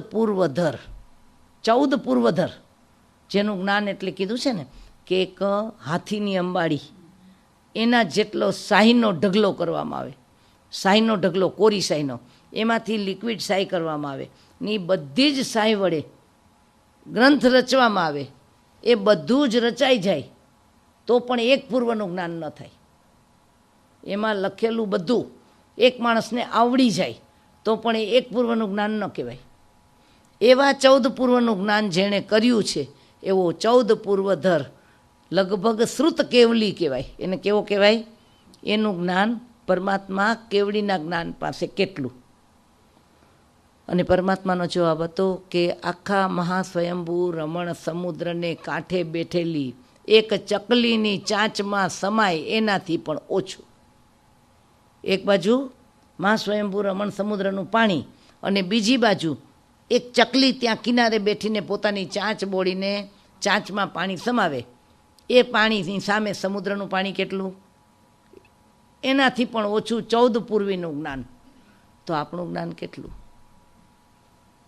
પરમાત્મા મને ને તમને જે બોધ આપે છે એમાં આ બીજી પર્સનાલિટી ડેવલપમેન્ટવાળી વ્યક્તિ જગતમાં જ્ઞાન કરે છે, અભ્યાસ કરે છે, કેટલુંક જાણે પણ છે, પરંતુ એને તત્વરૂપે પરિણમાવવાને બદલે સમાજમાં, સોસાયટીમાં, ક્ષેત્રમાં કંઈક પોતે બુદ્ધિશાળી છે એનો અનુભવ જગતને કરાવવા મથે છે અને એના વડે પોતાની માનવ કસાઈની વૃત્તિને પોષી રહ્યો છે. ત્યારે ત્રીજી પૂતળી, પેલી તો કનિષ્ઠમાં કનિષ્ઠ કે જેને માત્ર અહીંથી આવ્યું ને અહીંથી નીકળી ગયું, એટલે વિચારીને મુખમાંથી બહાર કાઢવા જેટલી પણ એને તક મળતી નથી. એ તો સાંભળ્યું એટલું જ. હવે આણે વધુમાં વધુ કંઈક મગજમાં વિચારીને મુખ વડે પાછું જગત સામે પ્રકાશ્યું. પણ ત્રીજી પૂતળી કે જેના કાનમાં ગયું ને સીધું ક્યાં ઉતરી ગયું? હૃદયમાં ઉતરી ગયું. એટલે કે જીવનમાં એને એક્સેપ્ટ કર્યું, એને આચરણમાં મૂકવાની કોશિશ કરી અને એટલીસ્ટ માન્યતામાં તો 100% બેસાડી દીધું. એવા જીવોને માટે જ્ઞાની કહે છે અવશ્યપણે એનો શું થઈ જાય? મોક્ષ થાય ને થાય. માત્ર પરમાત્માની વાણીને હૃદયમાં ઉતારી એવી પૂતળીની કિંમત 100 સોના મોર હતી ને એની સામે કાનમાંથી જેની સળી નીકળી ગઈ એવી પૂતળીની કિંમત કેટલી હતી? 1 કોઈન હતી. તો મારીને તમારી કિંમત આપણે 1 કોઈનમાં ગણવી છે કે પછી 100 સોનામોરમાં ગણવી છે? એટલે વિતરાગ દર્શન મને ને તમને જે મળ્યું છે એને પામીને આપણે આગળ વધીએ તો આવા ઉત્તરાધ્યનજી આગમનું જે 9મું અધ્યયન છે એની અંદર નમિરાજ ઋષિ, જે રાજા આગળ ઉપર સંયમી બનીને સાધુ બને એને રાજ ઋષિ કહેવાય. કારણ કે રાજા હતા ને હવે ઋષિ બન્યા એટલે એનું નામ નમિરાજ ઋષિ છે. આ નમિરાજા એ નેમિનાથ પરમાત્મા પણ નથી, નમિનાથ પરમાત્મા પણ નથી, પરંતુ એ રાજા થઈ ગયા. જેને આપણે પહેલે દિવસે કહ્યું કે મહાવીર સ્વામીના શાસનકાળમાં 4 પ્રત્યેક બુદ્ધ થયા છે અને એ બધા જ જીવો તે જ ભવમાં મોક્ષગામી એવા ચરમ શરીરી જીવો હોય કે જે દેવલોકમાંથી આવ્યા, સંયમથી પોતાના જીવનને વૈરાગ્ય વાસિત કર્યું, મુનિપણું પાળી, ઉત્કૃષ્ટ આરાધના કરી અને એ જ ભવમાં પોતે મોક્ષમાં ગયા છે. એવા 4 જીવો પૈકીના એક આ નમિરાજા કે જે મિથિલા નરેશ બન્યા છે. એમના માતા પિતા મયણ રેહાને યુગબાહુ, એમાં યુગબાહુનું મૃત્યુ થયું અને માતા મયણ રેહા હવે સાધ્વી બનીને સુદર્શના સાધ્વીજી પાસે દીક્ષિત થઈ ચૂક્યા છે અને નમિરાજાને મિથિલા નરેશ ઉછેરી રહ્યા છે. અને આ નમિરાજાને યોગ્ય વયે 18 વર્ષની ઉંમરે એના પિતા સંયમના માર્ગે જઈ રાજ્યાભિષેક કરી અને પોતાના જીવનના આરાધનાના દિવસોમાં જીવન વ્યતીત કરી રહ્યા છે. એવા નમિરાજા પોતાના જીવનકાળને સુખે સુખે પસાર કરતા જ્યારે યુવાન વયને પ્રાપ્ત થયા ત્યારે રાજા બન્યા અને 1000 રાણીઓ સાથેનું એનું જીવન પસાર થઈ રહ્યું છે. એમાં એક રાત્રિએ એને અચાનક શરીરમાં દાહજ્વર ઉપડેલો અને એ પીડા એણે 6 મહિના સુધી વેઠી છે. અને 6 મહિના સુધી ભયંકર પીડાને વેઠનારા આ નમિરાજના શરીરનો દાહ મિટાવવા એટલે કે એનો તાપ મિટાવવા, એની ગરમી મિટાવવા આખરે એક ઉપાય મળ્યો અને એ હતો 52 ચંદનનો અર્ક કાઢીને એને લગાડવાનો. અને રાણીઓ વડે આ ચંદન ઘસાતા કંકણના રણકારથી કોલાહલ ઉત્પન્ન થયો, ઘોંઘાટ થયો અને એના કારણે નમિરાજા અકળામણ અનુભવે છે. અને આ કોલાહલ શાંત કરવા માટે 2 કંકણમાંથી 1 કંકણ હાથમાં રાખીને રાણીઓએ બધા કંકણ દૂર કર્યા અને એના કારણે કોલાહલ શાંત થયો. આ ઘટના ઘટતા નમિરાજા વિચારે ચડ્યા છે કે જ્યાં 2 છે ત્યાં સંઘર્ષ છે અને જ્યાં ઘર્ષણ છે ત્યાં ઘોંઘાટ છે, જ્યાં ઘર્ષણ છે ત્યાં ક્લેશ છે અને જ્યાં ક્લેશ છે ત્યાં હંમેશા વ્યાકુળતા છે. અને વ્યાકુળતાને કારણે આત્મા પોતાના શુદ્ધ સ્થાનમાંથી ખસીને અશુદ્ધ ભાવમાં, અશુભ ભાવમાં ચાલ્યો જાય છે. અને આ સંસારની અંદરમાં આત્મા અને કર્મ એ બંનેનું જોડાણ જ આ 4 ગતિનું મૂળ છે. આવી ભાવના, એકત્વ ભાવના ભાવતા ભાવતા નમિરાજાએ અનુભવી અને એકદમ ચિત્તના ઊંડાણમાં ખળભળાટ મચ્યો. શું મચ્યો? જો આ બધું મને ને તમને પણ વિચાર રૂપે, તરંગ રૂપે ઘણીવાર આવી જાય. ઘણીવાર જીવનમાં સામે અમુક ઘટનાઓ બને એટલે આપણે પણ વિચારતા થાય, પણ આપણે એને વિચારના લેવલે રાખીને એના કન્ક્લુઝન ઉપર આવતા નથી. અને આખરે તો આ બધાનો સાર એક જ હતો કે મારો પોતાનો આત્મા આજ સુધી જે ભૂતકાળમાં ભૂલો કરતો આવ્યો અને ઉપરાંતમાં ભૂલો કરી એટલું જ પૂરતું નથી. જ્ઞાની કહે છે ભૂલો તો હંમેશા જીવ માત્ર કરવાનો. આપણે બધા બોલીએ ને કે જીવ માત્ર ભૂલને પાત્ર, દરેક વ્યક્તિ ભૂલને પાત્ર છે. પણ જ્ઞાની કહે છે ભૂલ કરવી એ સજા તો જરૂર છે, એની સજા જરૂર છે, પણ જેણે ભૂલનું ઉપરાણું લીધું એટલે કે ભૂલને જસ્ટિફાઈ કરી, જેણે ભૂલને પાછી સાચી છે એવી આર્ગ્યુમેન્ટ વડે એને શું કર્યું, આપણે ઓલવેઝ એ ભૂલને એક્સક્યુઝ આપ્યા. અમુક વસ્તુ આપણે કરી નાખીએ એ ખોટી હોય એટલે બુદ્ધિ તરત શું કરે, એના એક્સક્યુઝ તૈયાર કરે. બુદ્ધિનું કામ પોતાની મનગમતી વાતને હંમેશા સમર્થન આપવાનું છે. બુદ્ધિ આજે આમ ચાલે ને કાલે આમ ચાલે. ગઈકાલે આપણે કીધું ને કે ઠોકર લાગે, વાસણ ફૂટે તો આપણી બુદ્ધિ પહેલાં એમ કહે કે તારે જોઈને તો ચાલવું જોઈને, અને બીજી વખત પોતાની જ ઠોકર લાગે એટલે આપણી બુદ્ધિ એમ કહે કે અહીંયા કોણે મૂક્યું, આડું તો ન મૂકવું જોઈને. અને આપણાથી જ મુકાયું હોય ને આપણી ઠોકર વાગી તો પણ બુદ્ધિ એમ કહે કે કોઈએ તો ઉપાડી લેવું જોઈએ ને. આનું નામ બુદ્ધિ. અને આપણે આ બુદ્ધિના શરણે જીવીએ છીએ. કોના શરણે જીવીએ છીએ? બુદ્ધિને જાવું હોય ને તો જવા માટેના કારણો મળી આવે, અને ન જવું હોય તો ન જવા માટેના કારણો મળે. બરાબર છે ને? જેને જિનાલય આવવું છે, જેને સન્ડેના પૂજાનો સ્વાધ્યાયનો લાભ લેવો છે, એની માટે જવાના બધા કારણો ઊભા થઈ જાય, અને જેને નથી જવું એને ન જવાના બધા એક્સક્યુઝ તૈયાર બુદ્ધિ કરી આપે. એટલે ગુરુ ભગવાન તો કહે છે બુદ્ધિના સહારે કદી પણ જીવન ન જીવાય. જીવવા માટે સ્ટાન્ડર્ડ જોઈએ, જીવવા માટે સમજણ જોઈએ, જીવવા માટે આપણે એવા નિર્દોષ પુરુષનો આધાર જોઈએ કે જેણે નિસ્વાર્થપણે જીવન વ્યવસ્થાનું જ્ઞાન કરાવ્યું. તો મારા ને તમારા પરમાત્મા પરમપિતા પ્રભુ મહાવીર આદિ જ્ઞાની પુરુષોએ મને ને તમને જે સ્ટાન્ડર્ડ આપ્યા છે એ સ્ટાન્ડર્ડમાં નમી રાજા જે રસ્તે જઈ રહ્યા છે એને આપણે શું કરવાનું છે, એક પ્રતીક રૂપે રાખીને, એક એક્ઝામ્પલ સામે સેટ કરીને આપણા મિરરમાં એની પ્રતિમાને નિહાળવાની છે ને એની સાથે આપણા જીવનનું કમ્પેરિઝન કરવાનું છે.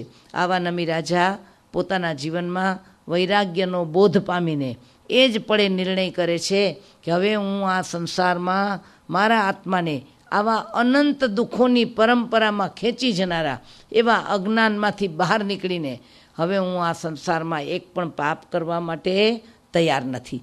તો જ્ઞાની મને ને તમને કહે છે કે જે કારણે આપણે આટલી સજા ભોગવવી પડી હોય એનો જો આપણને અહેસાસ થાય, એની પ્રતીતિ થાય અને ચોક્કસપણે ખાતરી થાય કે મારા આ પ્રત્યેક વેદનાની, પ્રત્યેક પીડાની, પ્રત્યેક અંતરાયોની અને પ્રત્યેક પ્રતિકૂળતાની જે મને સજા મળી રહી છે એની જવાબદારી મારી પોતાની જ છે. તો આપણે ફરીથી એવી પીડા, એવી વેદના, એવી વ્યથા કે એવી પ્રતિકૂળતા ન જોઈતી હોય તો આ ભૂલ રિપીટ ન કરીએ. એનું નામ બુદ્ધિમાની કહેવાય. ત્યારે આપણે તો જ્યારે દુઃખ આવે ત્યારે ઘડીભર ત્રાસી જઈએ, ઘડીભર થાકી જઈએ, અને જેવું દુઃખ ચાલ્યું જાય, કોઈ કોઈનું નથી કેટલામી વાર બોલ્યા હે, અને ક્યારે બોલ્યા? જ્યારે કાંઈ પ્રતિકૂળતા આવી, કંઈક એવું લાગ્યું કે મારા માટે એણે બરાબર નથી કર્યું, ત્યારે બોલીએ કે હવે મને ખબર પડી કે કોઈ કોઈનું નથી, અને કાલ પાછા જરાક અનુકૂળતા થઈ ગઈ એટલે હવે તમારા વિના મારું કોઈ નથી. જો હવે થોડાક દિવસ પહેલાં હતા કે કોઈ કોઈનું નથી ને હવે કંઈ તમારા વિના મારું કોઈ નથી. ખરેખર મારું ને તમારું કોણ? શાંતિથી વિચાર કરવાનો છે. ઘરે તો બોલીએ, ધર્મસ્થાનમાં પણ બોલીએ કે ચતારી શરણમ પવજ્જામી, અર્યંતે શરણમ પવજ્જામી, સિદ્ધે શરણમ પવજ્જામી, સાહુ શરણમ પવજ્જામી, કેવલી પનતમ ધમ્મમ શરણમ પવજ્જામી. એ ચાર શરણ દુઃખ હરણ, અવર શરણ નહીં કોઈ. અવર એટલે ઓર શરણ નહીં કોઈ. હમણાં બોલ્યા હતા ને, ઓર શરણ કોઈ નહીં. આ ચાર જ શરણા સાચા, બરાબર ને? અને ઘરે ગયા પછી કોણ કોણ શરણ? વિચાર કરજો. આ ચાર શરણા સાચા તો આ ચારના ચરણ કેટલી વાર સેવ્યા?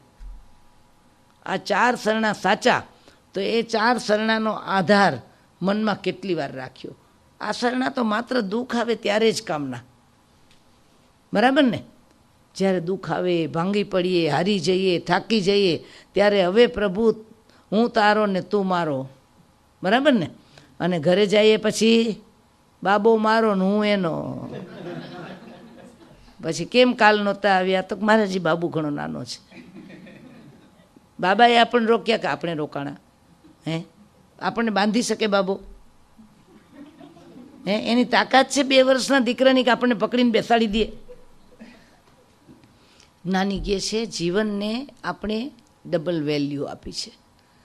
ધર્મ માટે ભેગા થાય ત્યારે વાતો બીજી કરવાની, અને પાછા એ જ જ્યારે પાર્ટીમાં ભેગા થાય ત્યારે આ બધું ચાલે થોડું આ જમાનામાં. આપણે અમેરિકામાં છીએ, મહારાજમાં સતીને તો પાટે બેસીને વાતો કરવી છે, એ બધું ઇન્ડિયામાં ચાલે. અમેરિકામાં થોડું ચાલે. કેમ અમેરિકામાં સૂરજ નથી ઉગતો? સવાર નથી પડતી? જ્ઞાની કે છે અમેરિકામાં શું નથી. જો ઇન્ડિયામાં એ બધા આવું જ કહે છો, એવું કંઈ નથી કે આપણે અમેરિકામાં જ બોલે છે. ટૂંકામાં જીવને પોતાના એક્સક્યુઝ પોતે તૈયાર કરવા છે. નમી રાજાને હવે એક દિવ્ય સ્વરૂપ સમજાઈ ગયું છે, એની આંખ ખુલી ગઈ છે, એના અજ્ઞાનના પડદળો તૂટી ગયા છે, ને એને નક્કી કરી નાખ્યું છે કે હવે મારે દુઃખના કારણો સેવવા બંધ કરવા છે. શું નક્કી કર્યું? કે હવે મારે દુઃખ નથી જોઈતું તો દુઃખના કારણ બંધ કરી દઉં. મારે સુખ જોઈએ છીએ તો સુખના કારણો સેવવાનું શરૂ કરી દઉં. એટલે દુઃખના કારણમાં સૌથી પહેલું હતું એ પોતાનું શરીર, જે બીજું હતું તે પોતાનો પરિવાર, અને ત્રીજું હતું તે પોતાનો પરિગ્રહ. મને ને તમને આ સંસારમાં રોકનારા ત્રણ જે મુખ્ય પરિબળો છે એ છે આપણું શરીર, આપણો પરિવાર અને આપણો પરિગ્રહ. આ ત્રણ તરફ આપણે એટલી બધી મમતાથી બંધાયેલા છીએ કે એક ને એક બહાનું આપણને આત્માથી દૂર રાખે છે. આત્મદ્રવ્ય આપણા તરફ આવતું નથી કે આપણે આત્મદ્રવ્ય તરફ જતા નથી. એનું કારણ વચ્ચે આ ત્રણ દિવાલો છે. કદાચ આપણે એક દિવાલ ભેદી નાખી, પરિગ્રહની દિવાલ ભેદી નાખી, આપણે કીધું કે હવે અમે શું કરી લીધું છે, રિટાયરમેન્ટ લઈ લીધું છે, હવે પરિગ્રહ વધારવો નથી, ઇનફ કમાઈ લીધું. કેટલું? પછી ઘરે બેઠા બેઠા સ્ટોકનું કરીએ થોડું ઘણું. નોકરીમાંથી રિટાયર થઈ ગયા પણ હજી ઘરમાં ટાઈમ કેવી રીતે જાય? જો નાની કે છે વિચાર કરજે, જેથી ટાઈમ નહોતો મળતો તેથી એમ કહેતો હતો કે જ્યારે મને રિટાયરમેન્ટ મળશે એટલે શું કરીશ, હું આત્માનું કરીશ. હવે કે છે કે આ ટાઈમ કેવી રીતે જાય? અને ધારો કે કદાચ એમાંથી રિટાયર થઈ ગયા તો કે હવે છોકરાઓ માટે થોડુંક કરવું પડે. કોનું કરવું પડે? આમ તો અમે આત્માનું જ કરીએ છીએ, પણ અત્યારે આપણી જવાબદારી છે. એને આપણી જરૂર હોય ત્યારે આપણે ન કરીએ પછી આપણું ક્યાંથી કરે? સીધો બિઝનેસ ને. જ્ઞાની કહે છે જુઓ, ફરજ બજાવવી એક વાત છે અને મોહાધીન થઈને વળગવું એ બીજી વાત છે. જો સંસારમાં એસ્કેપ કરવાનું ધર્મ કોઈ દિવસ ન કહે. આ બધા આપણે જેને ફરજોના નામ આપીએ છીએ ને એ ખરેખર તો વી આર પેઇંગ પ્રાઇઝ. શું કરીએ છીએ? આપણે જેને વળગ્યા, જેના માટે આપણે સુખનું સાધન માન્યું, એની કિંમત ચૂકવવી પડે છે. આપણે સંસારમાં બધાની કિંમત ચૂકવી, માત્ર એક આત્મદ્રવ્ય તરફ કોઈ કિંમત ચૂકવી નથી. આપણે બાળકો માટે વાત કરીએ ને ભાઈ, કે આપણી દીકરી કે દીકરો, ગુરુ ભગવાન તો કહે છે કે મારી દીકરીએ આ કરી લીધું, મારી દીકરીએ આ કરી લીધું, કોઈ કે MBA થઈ ગઈ, કોઈ કે ડૉક્ટર થઈ ગઈ, કોઈ કે CPA થઈ ગઈ, આ બધું થઈ ગયું. ગુરુ ભગવાન તો કહે છે કે બરાબર છે, એ તો તે એના વ્યવહારિક જ્ઞાનની વાત કરી, પણ એના આધ્યાત્મિક ગ્રોથની તો વાત કર મને. સામાયિક પ્રતિક્રમણ ન આવડે, ધર્મમાં શ્રદ્ધા ન હોય, ધર્મ તરફ આદર ન હોય, ગુરુ ભગવંતો તરફ રિસ્પેક્ટ ન હોય, અને ધર્મના રિચ્યુઅલ માટે જરા પણ કોઈ પણ પ્રકારની પ્રીતિ ન હોય, એ આપણે કેળવી ન શક્યા હોય, અને માત્ર આપણે કદાચ ડિગ્રી અપાવી દીધી, તો એ જ્યારે ભાંગી પડશે, એ જ્યારે મૂંઝાઈ જશે, એને જ્યારે માર્ગદર્શન નહીં મળે, એવે વખતે એને ડિપ્રેશનમાંથી કોણ બચાવશે? એને ફ્રસ્ટ્રેશનમાંથી કોણ બચાવશે? કયું તત્વ એને આધાર આપશે? આજે જગત સાયકિયાટ્રિસ્ટને શરણે જાય છે. કોના શરણે જાય છે? કાઉન્સિલિંગ કરવા પડે. દીકરાના તો કરવા પડે, દીકરીના તો કરવા પડે, પણ માઓના કરવા પડે છે. એની માના કાઉન્સિલિંગ કરવા પડે છે કે તમારા બાળકોને કેમ તમારે રાખવા. વિચારો, જેને ગુરુ હોય, જેને સદગુરુ હોય, જેને મહાવીરનું માર્ગદર્શન હોય, જેને વ્યવહાર સુધીને વિવેક સુધીનું ભાન કરાવ્યું હોય, એને આવા કાઉન્સિલિંગની જરૂર ન પડે. વિચાર કરજો ક્યારેક કે આટલું બધું મળવા છતાં આપણું મન અશાંત કેમ છે? કારણ કે ફૂલ સ્ટોપ મૂક્યું નથી. એક વાક્ય પૂરું કરવું હોય તો વાક્યને શું કરવું પડે? ફૂલ સ્ટોપ મૂકવું પડે. મારી ઈચ્છા છે કે આજે હું બહાર, એટલું કરીને મૂકી દઈએ. ફૂલ સ્ટોપ ન મૂકીએ ને કોમા મૂકીએ તો જઈશ કે નહીં જવું એ નક્કી થાય. મારી ઈચ્છા છે કે આજે હું બહાર, ત્યાં જઈશ શબ્દ પણ આવે ને નહીં જવું એમ પણ આવે. એટલે જ્યાં સુધી કોમા હોય ત્યાં સુધી વાક્ય અધૂરું કહેવાય. જ્યારે ફૂલ સ્ટોપ મૂકવામાં આવે ત્યારે એક સેન્ટેન્સ પૂરું થાય. મારા અને તમારા જીવનમાં આપણે ક્યાંય ફૂલ સ્ટોપ મૂક્યું? દરેક ઈચ્છા આગળ માત્ર કોમા જ છે. અને એના કારણે આપણે પણ ખોટે રસ્તે ખેંચાઈ રહ્યા છીએ અને એક જનરેશનને પણ આપણે એ રસ્તે પ્રેરી રહ્યા છીએ. જીવન છે, વ્યવસ્થા છે, ગૃહસ્થાશ્રમ છે, બધું જ કરવું પડે જીવન ચલાવવા, વ્યવહાર ચલાવવા, પણ ઇન્ટરનલ વેલ્યુઝ, માનસિક મૂલ્ય જે આપણે જેને જેટલું આપીએ છીએ એની સાથે જ્ઞાનીના માપદંડ આપણે મૂકવા પડશે. શું કરવું પડશે? આપણી બુદ્ધિ જ્યારે વાત કરે ને ત્યારે પરમાત્માએ આગમમાં બતાવેલા આવા આદર્શો, આવા સિદ્ધાંતો ને એની વચ્ચે થયેલી આર્ગ્યુમેન્ટ અને એના જવાબો, એના વડે આપણે શું કરવું પડે? આપણી બુદ્ધિનું પોષણ કરવું પડે. તો નમી રાજા નીકળી ગયા છે, એનો દાહ જ્વર શાંત થયો છે અને એણે નિર્ણય કર્યો હતો કે જો મારું આ શરીર સ્વસ્થ બની જાય, મારો આ જ્વર મટી જાય, તો હવે હું મને આ સંસારમાં દુઃખ આપનારા એવા અસાતાના કર્મ બાંધવાનું જે મારું સ્થાન છે એમાંથી નિવૃત્ત થઈને મારે ફરીથી જીવનમાં અસાતા ન આવે. આજે મને ને તમને અસાતા નથી, અસાતા આવી ક્યાંથી? આ પ્રકૃતિમાં કોઈના હાથમાં સત્તા છે કે આપણને અસાતા આપી શકે? કોઈ ચાબુક ફટકારે આપણને, એના હાથમાં ચાબુક હોય, કોરડો હોય એના હાથમાં, તો એ આપણને મારી શકે એમ આપણને દેખાય, પણ મને જ મારી શકે ને તમને ન મારી શકે એવું બને કે ન બને? તો મને માર્યું અને તમને ન માર્યું એમાં જવાબદાર મારનારો છે કે મારું ને તમારું કર્મ છે? એક માખી પણ ઉડતી ઉડતી આવે ને, એક માખી પણ ઉડતી ઉડતી આવે, એકના શરીર ઉપર બેસે ને એકના શરીર ઉપર ન બેસે, તો શું માખીને ચોઈસ છે? માખીને રાઈટ છે કે તમને પસંદ કરે? જ્ઞાની કહે છે નથી. જો પૂર્વે એ માખી સાથે મારો કે તમારો કોઈ અનુબંધ ન હોય તો એને બેસવાનો હક નથી. આ પ્રકૃતિને એક લો છે, નેચરને એક લો છે. આ સંસારમાં કશું એ લો વિના થતું નથી. દરેકને એક પ્રકૃતિ છે. શું છે? નેચર છે.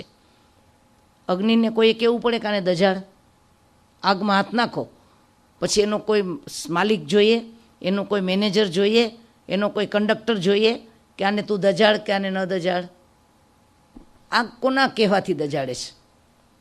કોના કહેવાથી દજાડે છે? સ્વભાવથી દજાડે છે. તો પછી દજાડવામાં એ આગની પોતાની પ્રકૃતિ જ કામ કરે છે. તો દુઃખી થવામાં કોણ કામ કરે છે? આપણી પોતાની પ્રકૃતિ કામ કરે છે.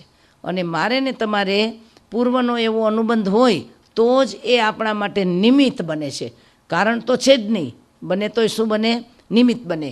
અને છતાં પણ આપણે શું કરીએ? બધાને બ્લેમ કરીએ કે આણે મને આમ કર્યું ને આણે મને આમ કર્યું. તો જ્ઞાની કહે છે આ વિઝન આપણે ક્લિયર કરવું પડશે. આખી માઇક્રોચિપ બદલવાનો ભવ છે. મનુષ્ય ભવ એટલે શું? અનાદિનું જે પ્રોગ્રામિંગ છે ને એને રીપ્રોગ્રામિંગ કરવાનું છે. કે આપણા પ્રોગ્રામ પ્રમાણે, આપણી માન્યતા પ્રમાણે મને અમુકે આમ કર્યું ને મને આણે અસહતા આપીને, મને આણે પીડા આપીને, આણે મને અંતરાય કરીને, આના કારણે મારે દુઃખી થવું પડ્યું. ત્યારે જ્ઞાની કહે છે રીપ્રોગ્રામ કર, કે તારા કારણે જ તને આ બધું થયું. જો આ માનતા થઈ જાય ને તો એમાંથી છૂટવાનો એક જ માર્ગ હોય, અને કે હવે મારે આવું કરવું નથી કે જેથી કરીને મને આવું ભોગવવું પડે. અને એ નેમી રાજાને સમજાણું એટલે એને નિર્ણય કર્યો છે કે આ 18 પાપસ્થાનકના મોટા ફેક્ટરી જેવા આ સંસારમાંથી હું શું કરું છું? રિઝાઇન થાઉં છું. આ સંસારનું કારખાનું, એમાં આપણે ક્યું કામ કરીએ છીએ? સવારથી ઉઠીને રાત સુધી છક્કાઈ જીવોની હત્યા, 18 પાપનું સેવન, 5 આશ્રમોના ખુલ્લા દરવાજા અને પરિણામે અનંત ભવોની શૃંખલા. તો આ બંધ કરવું હોય તો આમાંથી શું કરવું પડશે? ધીમે ધીમે વિરમવું પડશે. આજ્ઞા સંસાર નહીં છૂટી જાય, પણ છોડવા જેવો છે એમ તો લાગવું પડશે ને. આજ્ઞા પાપ નહીં છૂટી જાય, પણ પાપ કરવા જેવું નથી એ તો માનવું પડશે ને. નમી રાજાએ નક્કી કર્યું કે મારે માનવુંય છે ને કરવુંય નથી. હું માનું છું કે મારા કરેલા કર્મો એણે જ મને આટલી પીડા આપી, અને આ પીડા પાછી શું થઈ શકે છે? જો સંસારમાં જે લબ્ધિ છે ને એ આપણને ભૌતિક સિદ્ધિ અપાવે, પણ એ લબ્ધિ પ્રગટ થવા માટે જ્ઞાની કહે છે શું કરવું પડે? ભોગ ભોગવતા ભોગવતા લબ્ધિ પ્રગટ થાય કે ભોગ છોડવાથી લબ્ધિ પ્રગટ થાય? શુદ્ધિ કરવી પડે. શુદ્ધિ વિના સિદ્ધિ નથી થતી. તો હવે એને કીધું કે મારે મારા આત્માની સિદ્ધિ માટે ને શુદ્ધિ માટે મારે સંસારનો ત્યાગ કરવો છે. આ નિર્ણય કરીને નમી રાજા જે એક પહેલી રાત્રિ એવી ગઈ છે કે જેનો દાહજ્વર શાંત થયો, એ ઘસઘસાટ ઊંઘ્યા છે અને વહેલી સવારે પહેલાં પ્રહરમાં જ એ જાગી ગયા છે. ને જાગ્યા પછી સીધું એણે સંસાર છોડવાનું પોતાનું એલાન પરિવારમાં સંભળાવી દીધું છે અને એ જ પડે પથારીમાંથી ઉઠીને મહાઅભિનિષ્ક્રમણ કરીને બહાર નીકળ્યા છે. એ વખતે જે વાતાવરણ સર્જાયું હશે એની આપ સૌ કલ્પના કરી શકો છો કે ઘરનો મોભી, આ રાજા યુવરાજ હતો, રાજા બની ચૂક્યો છે, 1000 રાણીનો સ્વામી અને પરિવારનો લાડલો અચાનક આવી રીતે નીકળી જાય તો બધાને રુદન કલ્પાંત થાય. બધા રુદન કલ્પાંત કરી લ્યા હતા. અને સકરેન્દ્ર મહારાજાએ વૈરાગ્યની કસોટી કરવા માટે બ્રાહ્મણના રૂપમાં આવીને એના વૈરાગ્યને પડકાર કર્યો હતો કે રાજા, તું ભાગે છે, તારું કર્તવ્ય નથી બનતું કે આ બધાને શાંત કરીને જા, આ કોલાહલ તારા કારણે છે, માટે એને શાંત કરી દે. ત્યારે રાજાએ શું જવાબ આપ્યો? આ કોલાહલ એ મારા માટે નથી, હું તો એના માટે આશ્રય સ્થાન હતો, એના સ્વાર્થનું સાધન હતો. મારા કારણે એને જે લાભ મળતો હતો એ લાભ જતો રહ્યો, એ સ્વાર્થ જતો રહ્યો, એ આશ્રય જતો રહ્યો, એ સુખનું સાધન જતું રહ્યું. માટે એ સાધન માટે, એ આશ્રય માટે અને એ વસ્તુ માટે એને રડવું આવે છે, એને રુદન થાય છે. બાકી હું તો આજે હોઉં ને કાલે ન હોઉં, પણ એને બીજું સાધન મળી જાય તો બાળકના હાથમાંથી એક રમકડું છીનવી લઈએ, એ વખતે બાળક આકુળ વ્યાકુળ થાય, પણ નવું રમકડું આપો એટલે એ બાળકને પહેલાં રમકડા માટે પ્રેમ હતો કે એને આનંદ કરવા માટેનું સાધન હતું? વિચાર કરજો. આનંદનું સાધન. હું ને તમે પણ આ સંસારમાં સૌના સ્વાર્થનું સાધન છીએ.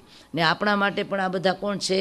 મને ને તમને એ ગમે છે, એના વડે આપણને કશુંક મળે છે, એના વડે આપણે સુખ અનુભવીએ છીએ, માટે આપણે રડીએ છીએ. બાકી ગઈકાલે આપણે વાત કરી હતી કે એક જ માં કે બાપ, બાળક 5 વર્ષનું હોઈને મરી જાય એ વખતે બાળક કેટલું રડે. એ જ બાળક 25 વર્ષનું થાયને માતા પિતા મૃત્યુ પામે તો કેટલું રડે. અને એ જ મા બાપ કદાચ 75 વર્ષના થઈને મરે તો કેટલું રડે. અને 95નું થઈ ગયા તો બાળક કેટલું રડવાનું પછી? અરે લીલી વાડી મૂકીને ગયા, શું કે હવે એની પાછળ રડવાનું ન હોય? એના જેવું આયુષ્ય તો ભગવાન બધાઈને આપજો, એટલે હવે રડવાનું નહીં. કેમ ભાઈ, 5મે વર્ષે તો બહુ રડવું આવતું હતું, 25મે વર્ષે થોડું ઓછું થયું, 75 વર્ષે એનાથી તો ઓછું થઈ ગયું, અને 95મે વર્ષે તો રડવાનું તો ચાલ્યું ગયું. જુઓ, હું ને તમે ઓબ્જેક્ટ છીએ. શું છીએ આપણે બધા? અને આપણા માટે બીજા ઓબ્જેક્ટ છે, એટલે એમાંથી છૂટવું હોય તો છૂટી શકાય. બહારનું બનાવીએ છીએ આપણે વળગવાનું કે એના માટે હું છું, એના માટે નથી, આપણને ગમે છે માટે આપણે છીએ. ઘણા કે તમે મને બહુ આગ્રહ કર્યો ને એટલે મેં ખાઈ લીધું. વિચાર કરજો ઘણીવાર કે મારે તો આટલું બધું લેવું નહોતું, પણ હવે પાછળથી મને બહુ જ કીધું એટલે મેં લઈ લીધું. હવે એ જગ્યાએ કડું કરિયાતરનો ગ્લાસ લઈને આવ્યા હોત અને બહુ કીધું હોત કે હવે એક કડું કરિયાતરનો ગ્લાસ ઉપર પી જાઓ, અરે બહુ કીધું હોત તો પણ આપણે કેટલા પી ગયા હોત? પી ગયા હોત. એટલે ખાવું તું એટલે ખાધું, ભાવ્યું તું ને ગમતું તું એટલે ખાધું, નહીં કે એણે કહ્યું માટે ખાધું. પણ આપણે બ્લેમ શું કરીએ કે એણે બહુ કીધું ને એટલે પછી મેં લઈ લીધું. હવે બહુ કહે ને તો સંસારમાં નીકળી જવું આપણે. ગુરુ મહારાજે બહુ કીધું ને હું તો નીકળી ગયો સંસારમાંથી. કોકે બહુ કીધું ને આપણે પાર્ટીમાં વયા ગયા, કોકે બહુ કીધું ને આપણે એની સાથે મેમ્બર બની ગયા, પણ ગુરુ મહારાજની પાર્ટીમાં કોઈ દિવસ મેમ્બર બન્યા, એની ક્લબમાં જોડાણા? એણે તો આનાથી વધુ કીધું છે. એટલે હું ને તમે આવા બધા એક્સક્યુઝ તૈયાર કરીએ છીએ. નમી રાજા હવે એક પણ એક્સક્યુઝ માટે તૈયાર નથી, અને એણે સમજાવી દીધું કે આ સંસારમાં બધા જ પોતપોતાના સ્વાર્થને રડે છે. હવે એ સ્વાર્થને મારું પ્રેમનું સાધન માનીને હું હવે એના ઉપર મારું જીવન બલિદાન કરવા માટે તૈયાર નથી, એટલે હું નીકળું છું. બીજા પ્રશ્નમાં એને કીધું કે જ્યાં મિથિલા બળે છે અને તમારી ફરજ બને છે કે આખી નગરીને શાંત કરીને જાઓ, આગ બુઝાવીને જાઓ, બધી વ્યવસ્થા નવી કરીને જાઓ, ત્યારે પણ એણે કીધું મિહિલાએ ડઝ માણીએ ન મેં ડઝઈ કિંચણમ, મિથિલામાં જે બળી રહ્યું છે ન મેં ડઝઈ કિંચણમ, એમાં મારું કશું એ બળતું નથી અને જે બળે છે એ મારું નથી. સુહમ વસામો જીવામો, હું તો મારા આત્મઘરમાં સુખેથી જીવું છું ને વસું છું. હવે મારું જે બહારનું દ્રવ્ય ઘર હતું એ કદાચ બળી શકે, એ કદાચ પ્રજળી શકે, એ કદાચ નાશ પામી શકે, પણ મારા આત્મઘરને દજાડવાવાળી આગ આ સંસારમાં કોઈ નથી. એટલા માટે હવે હું આ આગનો વિચાર કર્યા વિના મારા પોતાના આત્મઘરને સાચવવા માટે નીકળી ગયો છું. અને ત્યાર પછી હવે એને ત્રીજો પ્રશ્ન કરીને કહેવામાં આવે છે કે તો તમે જઈ રહ્યા છો તો તમારું કર્તવ્ય સાથે એ બને છે કે તમારે આખા નગરની વ્યવસ્થા કરીને જવું જોઈએ. શું કરીને જવું જોઈએ? થેપલા કરીને જવું જોઈએ ને બેન, ને 2-3 શાક બનાવીને કબાટમાં મૂકીને ફ્રીજમાં મૂકીને ભાખરીનો એક ભલે દહીંમાં બાંધજો, દૂધમાં બાંધજો, પણ થોડો સ્ટોક કરીને જવું જોઈએ. બરાબર છે ને? નાની કહે છે જુઓ આ બધું આપણે કરીએ છીએ કોના માટે? આપણા મોહથી કરીએ છીએ. ને છોકરા હોય આના જેવાય નાય પાડી હોય કે મમ્મી હવે થેપલા હું ખાતો નથી ને ડબ્બો હજી ખોઈલો નથી, પણ તું શું કામ આટલી બધી મહેનત કરે છે? ઓલી બિચારી સાંજે આવીને ઊભું રહેવાતું ન હોય અને નીના પ્રોબ્લેમ થઈ ગયા હોય તો પણ શું કરે? થેપલાનો ડબ્બો ભરીને એને પીઝા ને પાસ્તા ભાવે છે, એને શું કામ હેરાન કરો છો થેપલા કરીને? પછી છોકરા આપણને શું આર્ગ્યુમેન્ટ કર્યો. હમણાં મને એક જગ્યાએ કીધું કે તમે એમ કહો છો ઇન્ડિયન ફૂડ બહુ સારું, ઇન્ડિયન ફૂડ બહુ સારું, તો આ બધા પીઝા ને પાસ્તા ખાવાવાળા 80 ને 85 વર્ષના થઈ ગયા કે તો તમારું ઇન્ડિયન ફૂડ જ સારું છે? મેં કીધું ભેગી હોસ્પિટલે જોઈ આવજો કે 80 ને 85 વર્ષના કેટલા થયા ને 80 ને 85 વર્ષના આમામ કરતાં કેટલા ત્યાં બેઠા છે. એટલે કહેવાનું એ છે કે હું ને તમે જે કરીએ છીએ મહદ અંશે આપણો મોહ કરાવે છે. આપણા આત્મા માટે કશો એ વિચાર કર્યા વિના જો માત્ર વળગી રહેશું, જો માત્ર મથ્યા કરશું તો મોત આવીને આપણને લઈ જશે અને આપણે પસ્તાયા કરશું. એટલે જ્યાં ફરજ છે, જ્યાં ખરેખર આપણે કંઈક પણ જરૂરિયાત છે એ કરી લેવું અને એ કરતી વખતે પણ સાવધાન રહેવું કે હવે બીજી વાર આ કુંડાળામાં પગ ન ચડવું ઘોડે. નાની કહે છે કે ઢોલ વગાડીને બેડી નાખી હોય તો એ બેડીનો ભાર ઉચકવો પડે. એટલે નમી રાજા વિચારી રહ્યા છે કે હવે મારે આ સંસારની અંદરમાં કરતાપણું છોડીને આ નગરની વ્યવસ્થા કરવા કરતાં હવે હું મારા આત્મઘરની વ્યવસ્થા કરવા માટે જઈ રહ્યો છું. અને ત્રીજા પ્રશ્નમાં આ નગરના રક્ષણ માટેની કિલ્લેબંધી વગેરે સુરક્ષાની વ્યવસ્થા કરવા માટે કહે છે ત્યારે એનો જવાબ હતો કે હવે મારી આ શ્રદ્ધારૂપી નગરી, આ ભવમાં મેં મારી શ્રદ્ધા ગુમાવી દીધી. મારું આત્મદ્રવ્ય જેનો મારે વિશ્વાસ કરવાનો હતો, મારું આત્મદ્રવ્ય છે અને હું એટલે મારો આત્મા જ છું. શેષામે બહિરા ભાવા, બાકી બધા મારા બહિર્ભાવ છે, સંયોગથી મળ્યા છે, મારી સાથે આવ્યા નહોતા ને સાથે જવાના નહોતા. આપણે વારંવાર બોલીએ છીએ કાંઈ લઈને આવ્યા નહોતા ને કાંઈ લઈને જવાના નથી. ક્લોઝેટ સામે કોઈ દી જોયું નથી કે કેટલો કચરો ભેગો કર્યો છે, કેટલો ઉકરડો ભેગો કર્યો છે, કેટલો જંક ભેગો કર્યો છે આપણે. આ સાચી વાત છે. અમેરિકામાંનું કાંઈ લઈને આવ્યા નહોતા, બરાબર છે ને? તોય પણ આપણે કેટલા ઢગલા કર્યા છે.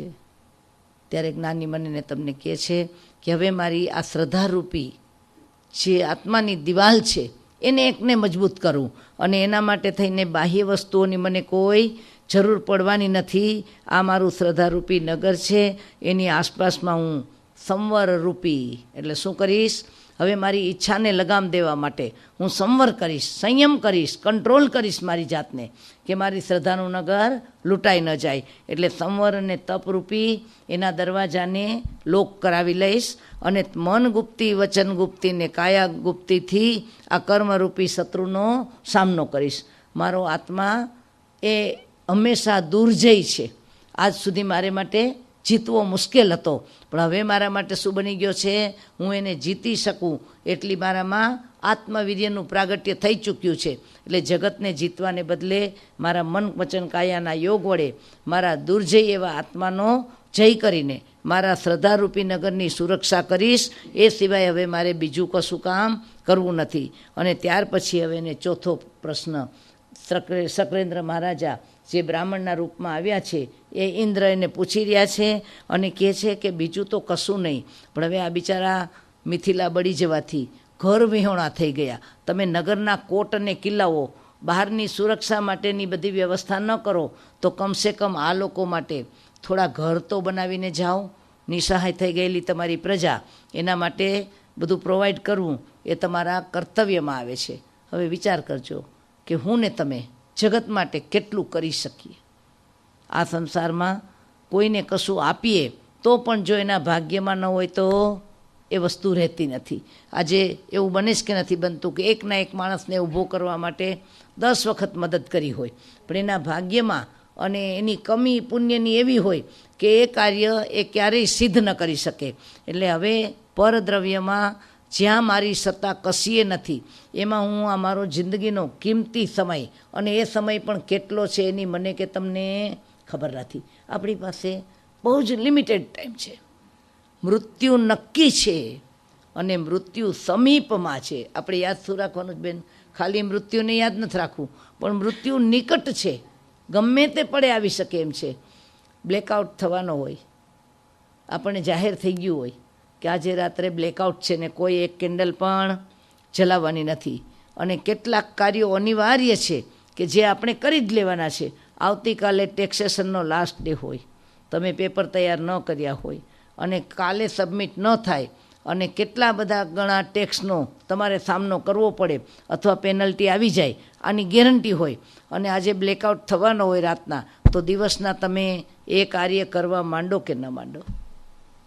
રાત પહેલાં એ કાર્ય પૂરું કરી લ્યો ને. જેમ ગઈકાલે કીધું એમ કે ભાઈ ડોલર છાપવાનું મશીન ભૂલમાં ઘરે આવી ગયું છે અને કલાકમાં કોક લેવા આવવાનું છે, એ જાણ્યા પછી આપણે બીજા એ કંઈ કામમાં લાગીએ ખરા? હે?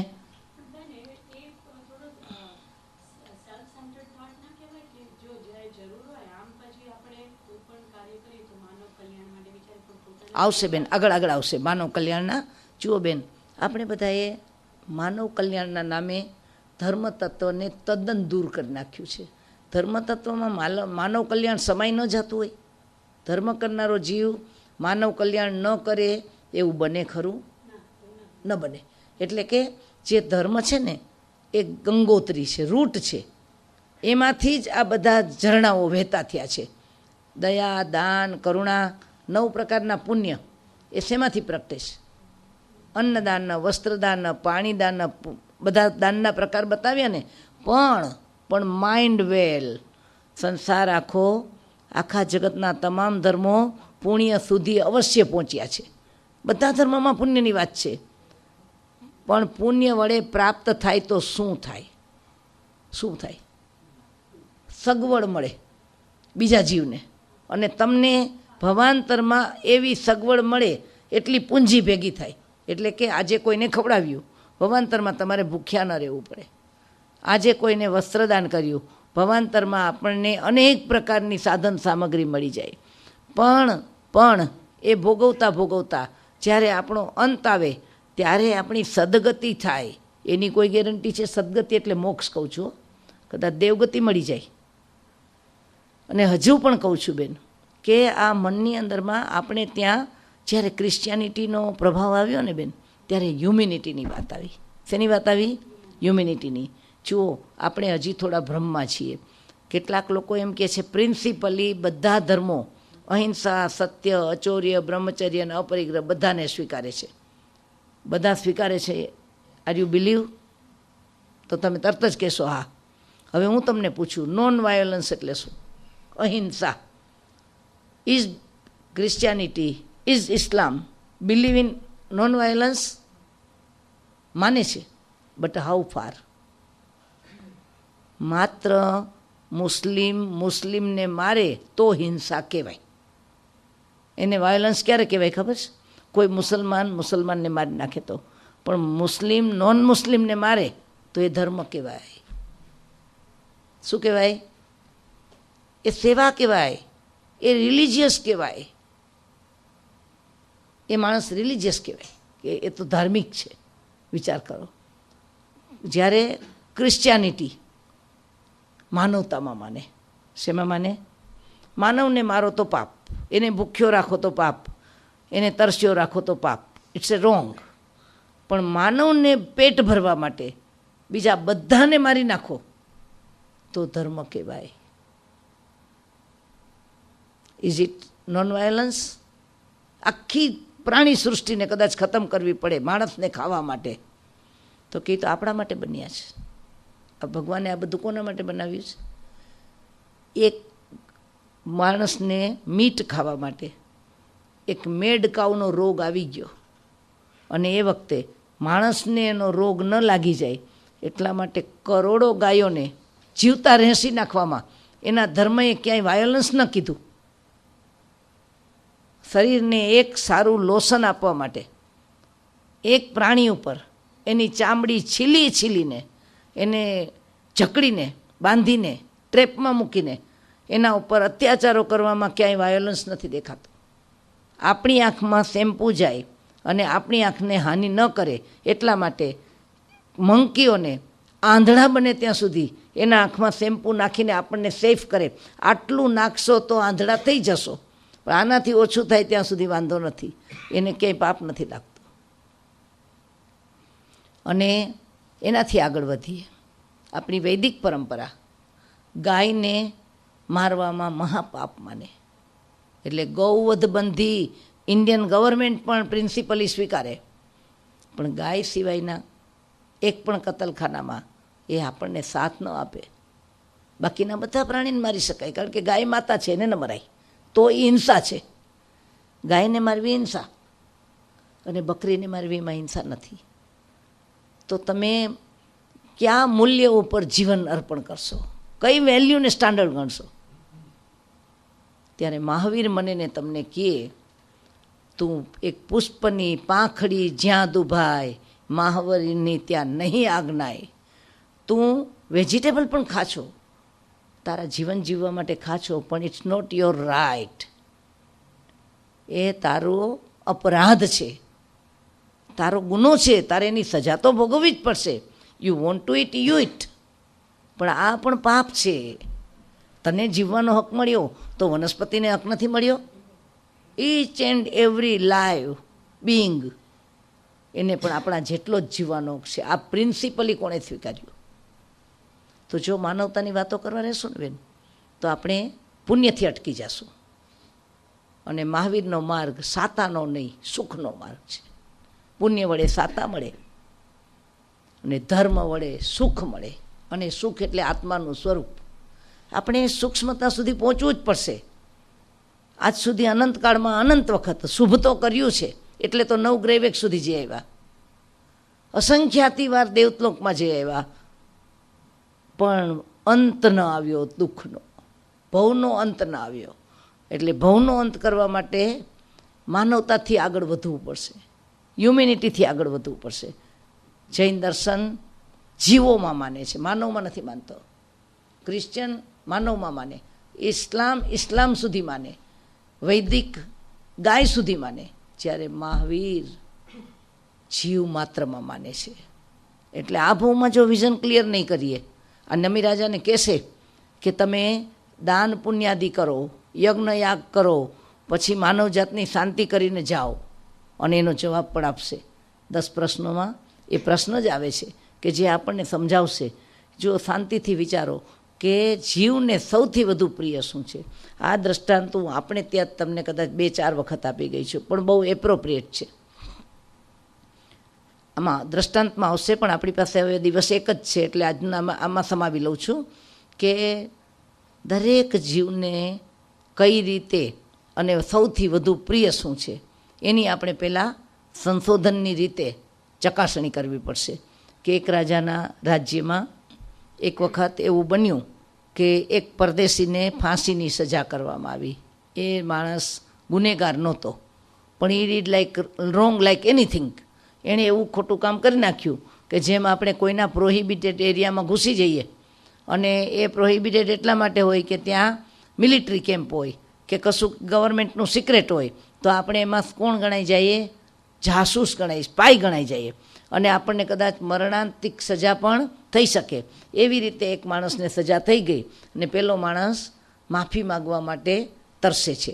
રાજાને કરગરે છે કે મારો ઈરાદો નહોતો, મારો ગુનો કરવાનો ભાવ નહોતો, પણ મને આમાંથી પ્લીઝ સજા ઓછી કરો. પણ કાનૂન એવો હતો કે આવા જાતનો ગુનો હોય એને મોતની જ સજા મળે. હવે એ ખૂબ રડે છે એટલે એની રાણીઓને એની દયા આવે છે. રાજાની 4 રાણીઓ એક્ટિવ હતી. એક જમાનો એવો હતો કે રાજાની સાથે રાણી પણ એક જ સ્થાન ભોગવતી. એને પણ ન્યાય કરવાનો હક હતો, એને પણ રાજ્ય કરવાનો હક હતો. આ તો વચ્ચે અંધારાનો યુગ આવી ગયો એટલે આપણે બધા એમ માનવા માંડ્યા કે આપણે અહીં આવીને સ્વતંત્ર થયા. શું થયું કે ઇન્ડિયન સોસાયટીમાં આપણે બધા શું હતા? પરતંત્ર હતા. આપણા ગુરુદેવ અમારા ઘણીવાર મસ્કરી કરે કે આપણી દીકરીઓને જરાક પૂછજો કે તમે ત્યાં જઈને વધુ સ્વતંત્ર થયા કે વધુ પરતંત્ર થયા. કે અહીં તમારી ઇન્ડિયામાં કેટલા બોસ હતા તમારી માથે? બાને પૂછો, ઇન્ડિયામાં કેટલા બોસ બા? એક હસબન્ડને, એની રાણી તો દુનિયા આખીની રાણી, મતલબ બધા એનું માન રાખવું પડે. અને અહીંયા આપણી માથે કેટલા બોસ? આપણું લેવલ કેટલામું? વિચાર કરજો. સ્વતંત્રતા તો સ્વભાવ છે. એ પરતંત્રતા આપણને ડંખતી નથી, પણ ઇક્વાલિટીનો ઝંડો લઈને આખી સમાજ વ્યવસ્થા છિન્ન ભિન્ન થઈ ગઈ. હું અમેરિકાને કન્ડેમ નથી કરતી હો બેન. ભરત મહારાજાએ ચક્રવર્તી પદે આવ્યા ત્યારે નેમિનાથ ઋષભદેવ ભગવાને જે યુગલિયાનું કાર્ય પૂરું થઈ ગયું હતું અને એ વખતે ભરત ચક્રવર્તીએ જે પહેલી રાજ્ય વ્યવસ્થા આપી, એમાં એણે જે વ્યવસ્થા આપી છે ને એ શાસન માન્ય છે. શું છે? 80 કૃષિ. આજે ઋષભદેવ રાજાએ શીખવી, ઋષભદેવ ભગવાન નથી શીખવ્યો. ઋષભદેવ ભગવાન તો ત્યાગનો જ માર્ગ બતાવે. એ તો રાજા હતા ત્યારે શીખડાવ્યું. પણ એ વખતે જે વર્ણ વ્યવસ્થા બતાવી, જે ધર્મો બતાવ્યા, એટલે ફરજો ધર્મ એટલે એમાં સ્ત્રીનો પણ ધર્મ બતાવ્યો છે, પુરુષનો પણ ધર્મ બતાવ્યો છે, પરિવારનો ધર્મ પણ બતાવ્યો છે. પણ આજે આપણે એડવાન્સ થતાં થતાં થતાં ક્ષુદ્રના ધર્મ સુધી પહોંચી ગયા. ક્યારેક શાંતિથી ગુરુદેવની ચિંતન ધારામાં ભળીએ ને તો આપણને ખબર પડે કે એકવાર અમુક કાર્યો એવા હતા કે જેનામાં ક્ષત્રિયનું લોહી હોય, એટલે કે જીન્સમાં બહાદુરી હોય, જીન્સમાં જેને લડી લેવાની ખુમારી હોય, એવા જીન્સવાળા જીવોને ક્ષત્રિય કીધા હતા.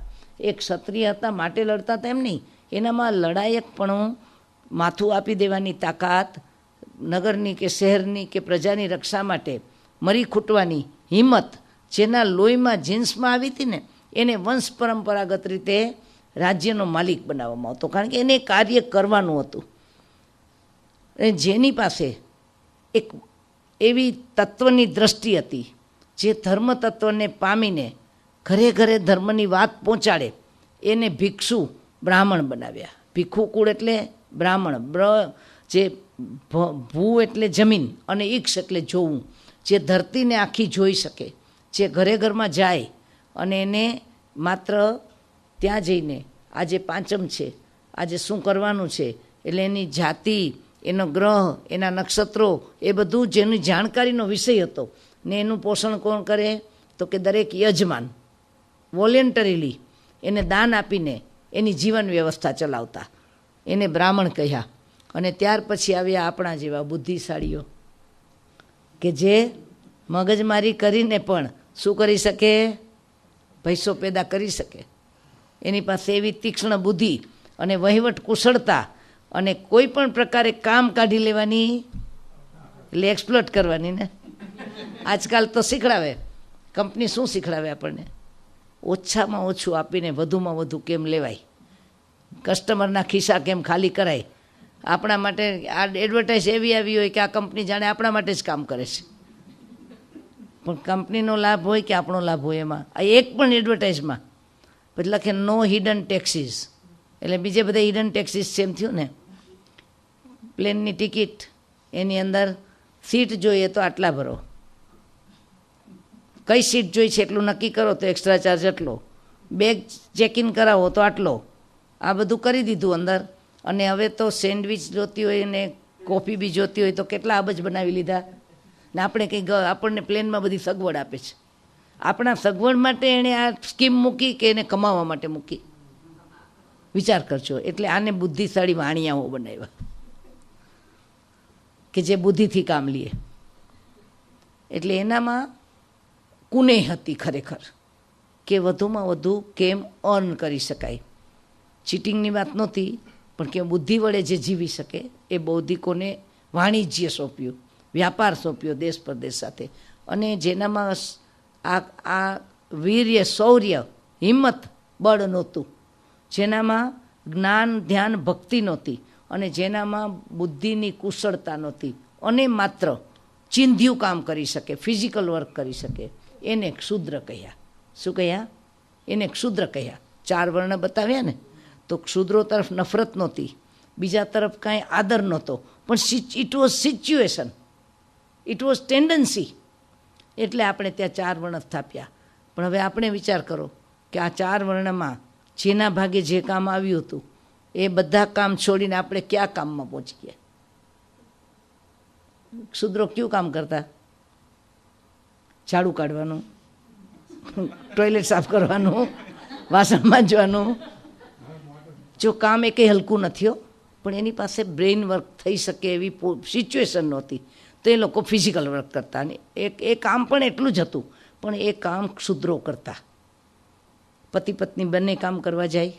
ગુરુદેવની વાત છે, ગુરુદેવના શબ્દોમાં કહું છું કે આપણે ઓલો ઝાડુવાળો આવતો શેરીમાં, 2 માણસ આવે, સૂંડલો હોય ને હાથમાં સાવરણો હોય, 2 ભેગા બેસીને બીડી પણ પીએ, અને સાંજ પડે મહુડાનો રસ એટલે કે મદિરા, સસ્તી હલકી બનાવેલી મદિરા પણ પતિ પત્ની ભેગા બેસીને પીએ, અને વારંવાર ડિવોર્સ પણ લે, ઘરનું કરે કે તને ઘરઘી જવું. એટલે કે કોઈ જાતની રૂલ્સ રેગ્યુલેશન્સ વિનાની સોસાયટી, તારી સાથે નથી ફાવતું, બીજાના ઘરે જઈ શકે, અને માથે પાણીનું બેડું લઈને જાય, ઓલો ઉતારી લે એટલે એના ઘરમાં એને એન્ટ્રી. આટલા લિબરલ કાયદા. એવી સોસાયટીને આપણે ક્ષુદ્ર કહેતા. ને આપણે એમ કહેતા કે એનો ઓછાયો પણ ન લેવાય. ઓછાયો ન લેવાય એટલે એની છાયા ન પડે, એની ઇન્ફ્લુઅન્સ ન આવે, એનો ઇમ્પેક્ટ ન આવે, એટલે આઘા રાખતા. આપણામાં એ વૃત્તિઓ ન આવે એટલા માટે. તેને બદલે આપણે એને ક્ષુદ્ર ગણીને તિરસ્કારી નાખ્યા. પણ આપણે અહીંયા ક્યાં પહોંચી ગયા છીએ વિચારો. આ સંસ્કૃતિને આપણે એપ્રિશિએટ કરી કે આ બધું અમને મળ્યું. વિચાર કરજો. નાની મને તમને કોઈને કન્ડેમ નથી કરતા. એ કોઈ ગુરુ ભગવંતોને અમેરિકા, યુરોપ સાથે દુશ્મની નથી, અને ભારત સાથે કાંઈ એનો આગ્રહ નથી. પણ બદલાતા ચક્રો, એમાં ગુરુ ભગવંતો કહે છે કે હવે કમનસીબે આખું વિશ્વ આ રસ્તે ચાલશે. શું ચાલશે? ધર્મનો રસ્તો છોડીને વિકાસને માર્ગે, પણ આ જ રસ્તે વિકાસ કરીને છઠ્ઠો આરો લાવશે.